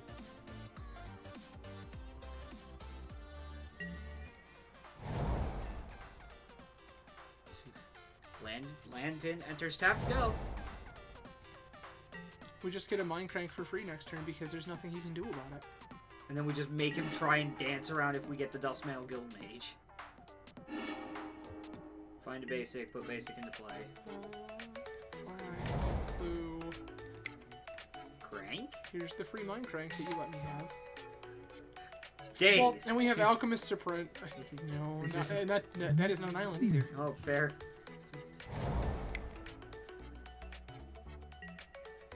Okay. Or he can It's just getting naturalized. That's fine. Yeah. We've still got 3 more copies, and you can't do this forever. Blue, black, Alchemist Apprentice. There's a dude that lets me draw a card.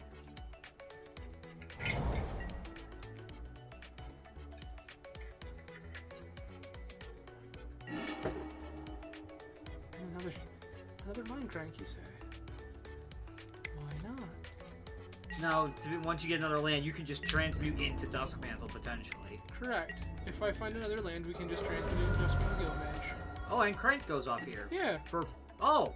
Just hit a Prophetic Bolt out of nowhere. That seems good. Yeah, pretty alright. Seems alright. Another tap land. I would have liked to have found another land there. Just in general. Really can't. I'm gonna start swinging. I'm gonna keep swinging with Alchemist Apprentice. Yeah, because I mean, you're still pinging him and milling him one. Yeah. As little good as it does. Well, and here I do have. I can leave up the Intervene. What do you get? Frontier Bivouac, another one of his tri-lands. I mean, that's probably cutting him off some of his colors is probably not a bad thing. This Intervene just shuts him down from hitting the Alchemist Apprentice. It's just like a, no? He can't actually target it.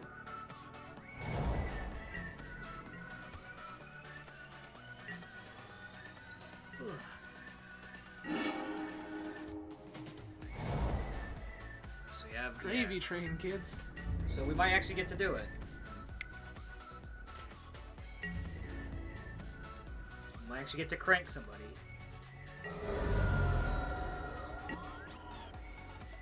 Another land? Yeah, another Temple of Mystery.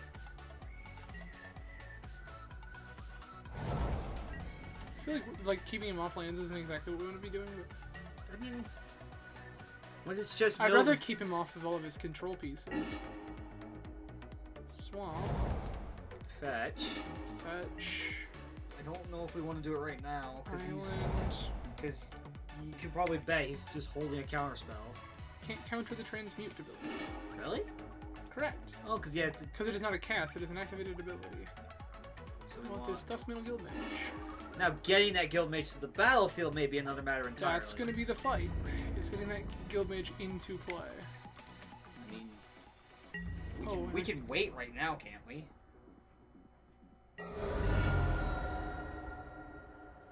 What'd we get? I see it's a red spell. Burst Lightning. That's probably alright. I mean, like, this is the best creature for him to point that at because we just sacrifice it in response. Also, Cascading Cataracts. Interesting. That's fine. Again, we knew that he's making a whole bunch of colored mana. Like, it's not something we're super afraid of. And he has to commit his entire mana pool to filtering it. Wildest. He's returning Naturalized to his... Yeah, okay. Oh. Return to X cards from your graveyard to your hand. Exile Wildest Dreams. He wants to get back that Naturalize. And kill the other crank. That's okay. Still got 2 copies, and he can't do that forever. Besides, the one body he does play, we can just get no? Goodbye? Another Dust Mantle. Do we just play a Dust Mantle and try and bait a counterspell? Hey. He can't counterspell right now anyway. But So now we also have up Intervene, Yeah, so... and we have a spare Dustmantle Guildmage if he can fight over it. So yeah, we can potentially... Now that the counterspell deck has tripped a little bit, so we've got a little wiggle room here. We can also just mill him off of his library too, ever so slowly. Not anymore. He just took out the Mind Crank. No, but I mean we can do it with... Oh, just activate Dustmantle Guildmage? Yeah, his secondary. Sure. If we have to. What we got? X3? Yeah, so this one we don't actually get to counter, because it doesn't target anything. Oh, it's just 3 to In everything? response, I just want to draw a card with this. Draws the card. Oh, an Agony Warp, you say? That's not bad. Right. H? Dustmantle Guildmage. Yeah? The thing is, we're also sitting here going, as soon as we have a couple of ways we can deal with his Aetherling before it hits the board and yeah. after. Absolutely. We have a lot of ways to start piecing this match together. And we have a lot of counter magic. Like, this is the kind of hand we want against a deck like this. Hey, another Apprentice. It's... Hmm? Or do you want to hold something else up? Kind of. I feel like we need to be able to start digging and just keep eating in. Okay. Seems like a plan.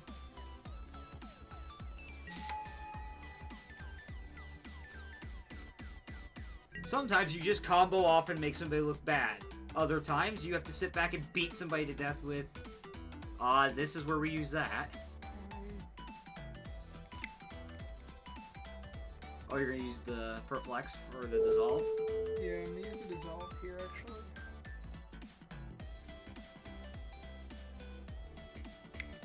Oh boy. This is okay. If he wants to tap out right now and spend a bunch of cards right this second, we're probably okay with it. What's he gonna do with all... Okay, yeah, he's got blue, so he could... This might also be preferable. Nope, this is Kicked Burst Lightning. I want it dead! Now! Okay. Okay. Scry card. We want that. Well, it's a counter spell that also just lets us go, okay, I'm getting my Guildmage back. That was an awkward scenario. Dead. Dissolve? Burst Lightning Kick. I want it dead. You don't get a choice in this. Okay.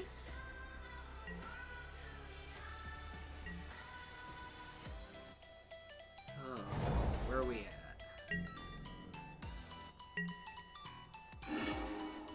So, So the soul manipulation gives us more stuff to work with. Yeah, it just lets us, like, at the end of his turn, get back our Dustman Guild Mage. Let's say we wait till we have the crank ready to go.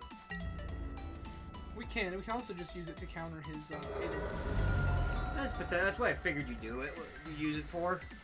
You can also perplex away his Aether. Since you just do all the things. I got Agony Warp. Oh, this looks like an ultimatum. No, it doesn't have double. What are you doing?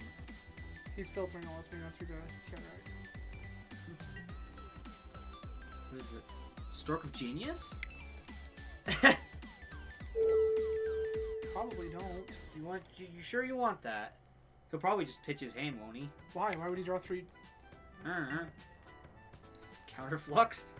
Sure, use up your gas, please. Well, but that's the thing. So he's wanting to draw 3 more cards. Yeah, so fine, you can have them.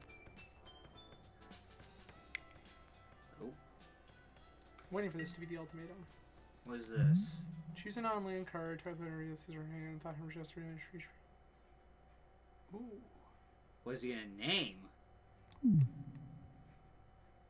Do we know before we probably have to Search that player's library, hand, library, and graveyard for all cards with that name, then exile them. Okay, so the combo is off the table, kids. So that is literally this equivalent of surgical. Yeah. What do we name? What do we name? Name's Mind Crank. Yep. Sure, you got it. 2 cards into the exile zone, we take 6. It's 3 I think it's only if they were in hand. Oh, okay. If it's only even better.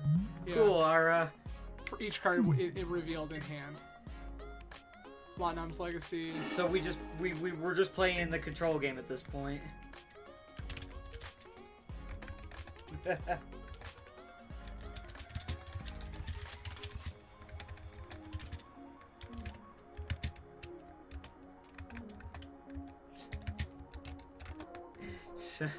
Somebody hates fun. Somebody doesn't like to see silly combo do its thing. Well, we have the Duskmail Guild Mage. I mean, we just Not played... that we're ever comboing with it, but we have the I mean, Duskmail... we're at, what, 30? He's at 33, so we could theoretically just kind of keep milling him out of his good stuff. And beat.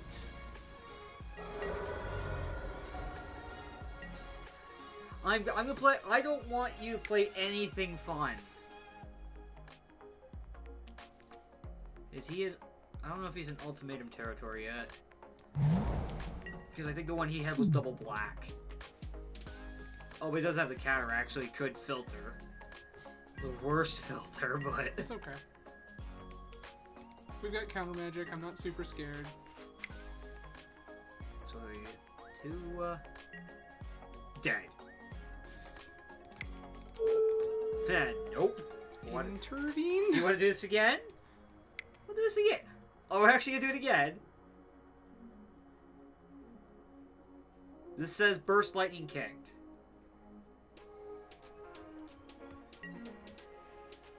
No, it's Starstorm. Deals X damage to each creature. Okay. Oh, okay. Worst Rolling Thunder. I missed an ability there. Oh. I should have sacrificed that first. Oh well.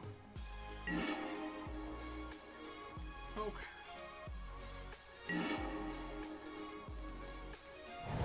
So what do we do now? Ride our sweet, sweet counter spells to victory. Tilt our opponent completely out of the game. I'm just gonna play a pile of answers because I don't want anybody to play anything fun. Apologies there, chat. We Yeah, unfortunately. part of our local Magic community. Yeah, unfortunately it doesn't pop up too much, but yeah. Aww. Unfortunately, for some reason, we cannot capture this game in its window. So we have to capture the display. That's why you can see my taskbar at the bottom there. So...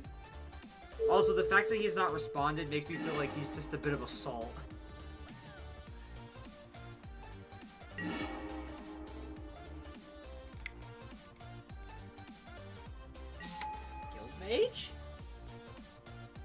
Mage.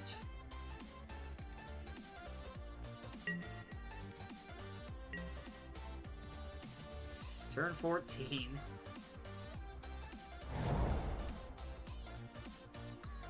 He could just make whatever the heck he needs. This is probably Aetherling. Can you Cruel in response?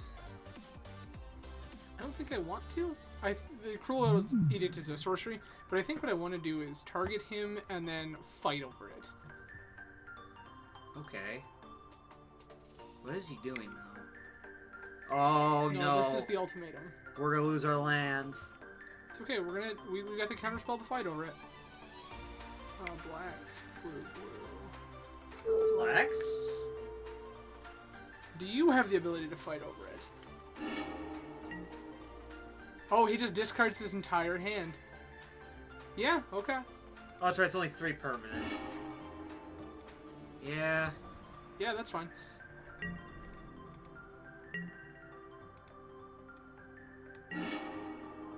There's a Dizzy spell. Here's this Alchemist Apprentice. We're gonna keep playing bodies. You can't stop us forever. Literally, because you're out of you don't have a hand anymore. He has 1 card in hand. Is it the Aetherling? It is Radiant Flames. Oh. Sacrifice, draw a card. No thanks.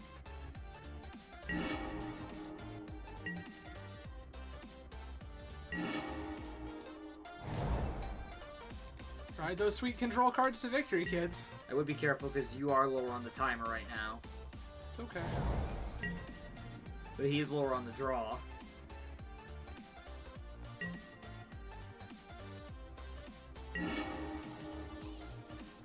I mean, when you play just a pile of motherfucking answers, what do you expect?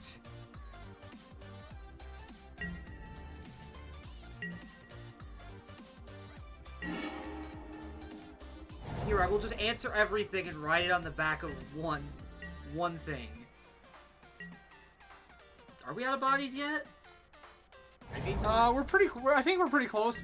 I do have a couple of more soul manipulations, so that if I can always just get back another guild mage or something like that. And we haven't seen our Augriels at all.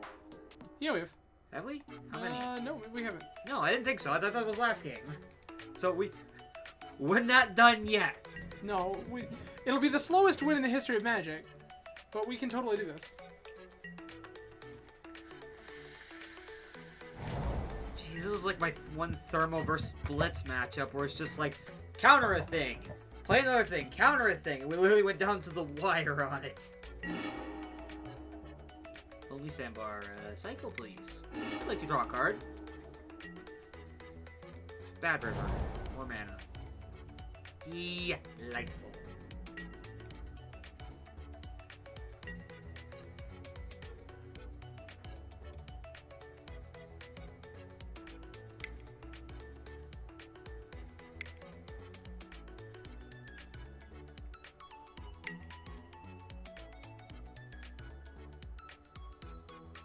Keep forgetting Cruz isn't in this, but we're gonna.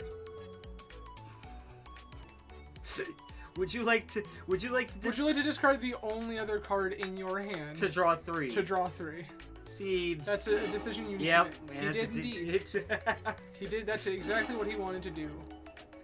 I feel like we're just kind of irritating. Like, why haven't these guys conceded yet? I've destroyed everything their deck does. That's okay. Sack Bad River. Find basic. Find this. Oh, we probably should use then to look at how many bodies we had left. We probably should have, but we did not. Yeah, so go. Once again, gentlemen from our local Magic community. Sorry, chat.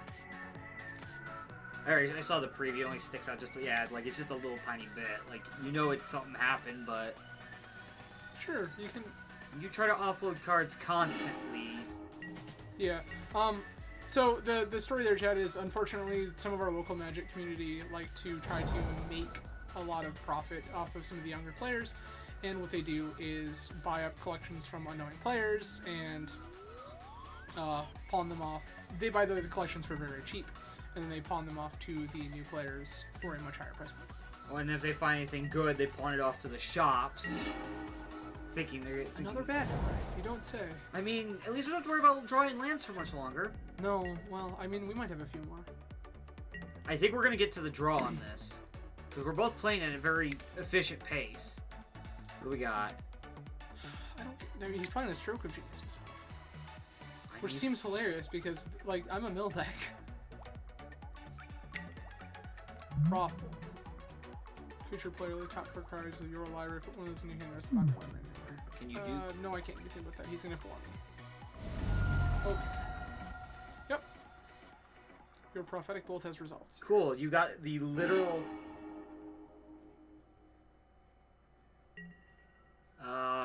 No T-Core 2. Wrong guy. AD.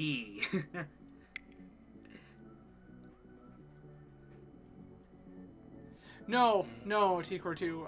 The particular gentleman you're referring to, I've taken quite a fondness for.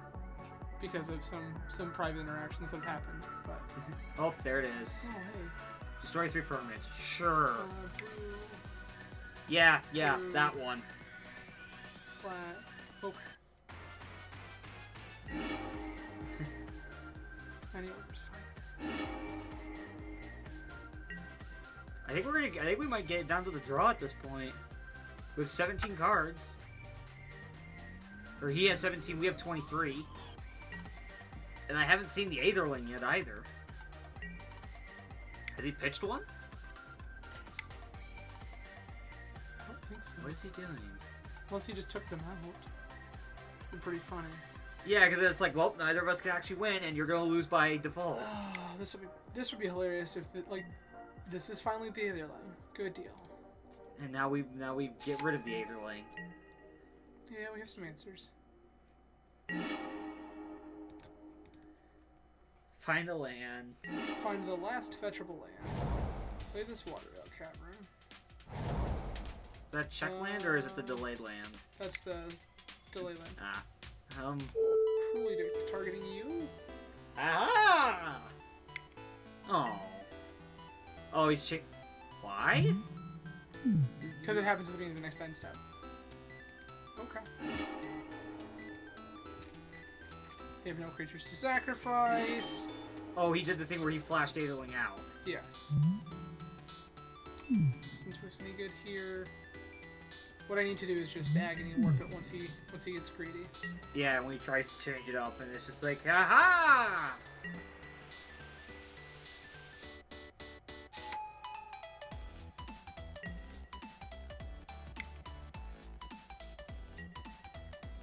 Sure.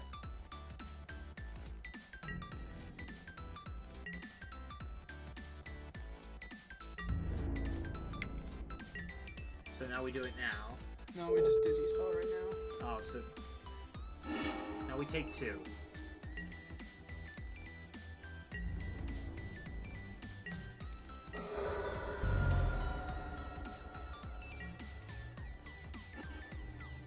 Dissolve. So we have some counter fighting now. Yep. That's what we're here to do now.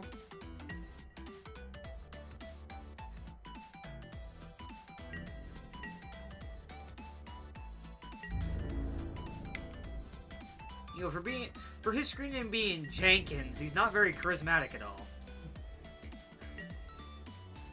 Okay, so Aetherling check. Okay. Dizzy.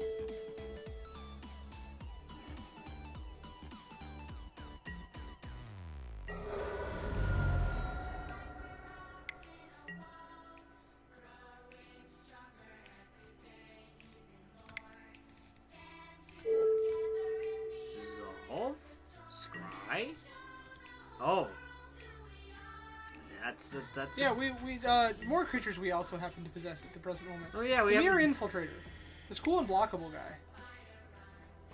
here. Ah. I had a thing.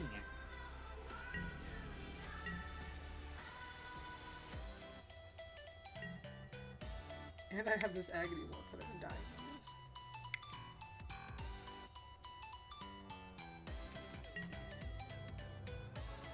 Oh. Draw a couple cards. You can push your clock as low as you wish, sir. Your deck is the closest thing. Sure.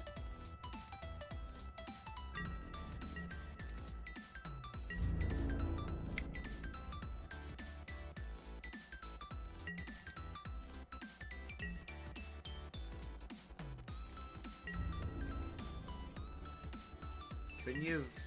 I could. I don't need to at the moment. Sure. Draw some more cards.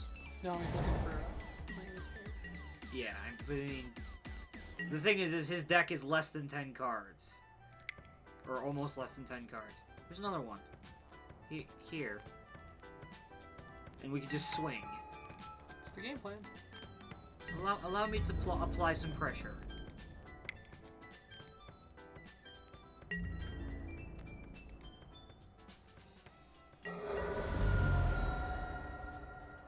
The clock has moved, gentlemen!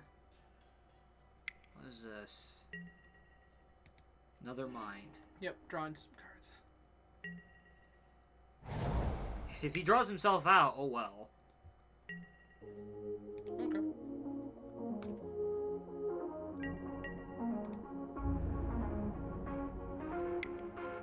So, swing. Go to 5 power. Is this where you do it? Or could it not be blocked? Can't be cool. Oh. He's not gonna get greedy, then he's just gonna stay safe. Theoretically, but Oh! that's an option we still have too. Go for it. He's just gonna flicker it out, isn't he? That's okay. Yep, Aetherling vanishes.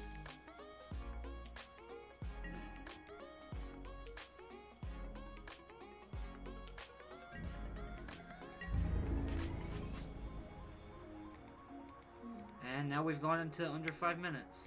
Absolutely. This is what happens when control decks fight it out. Because without our combo kids, we're just to control them. Aetherling returns. Doesn't he just kill you here, though? He does it right. We're gonna make him do it, though. Sure.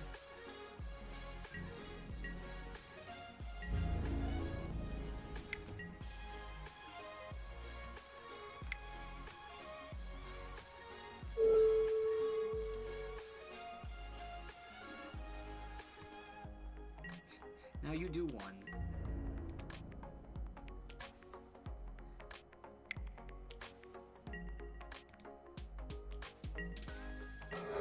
Ah, Well. that deck was not particularly fun. Well, Go to we almost got there. take a breather, and then we'll do Momer Vig. For sure. Yeah, so we'll switch over here in just a minute to another new format. So yeah, full WS. So we'll be back in just a bit. Everybody hold tight, and we will be right back.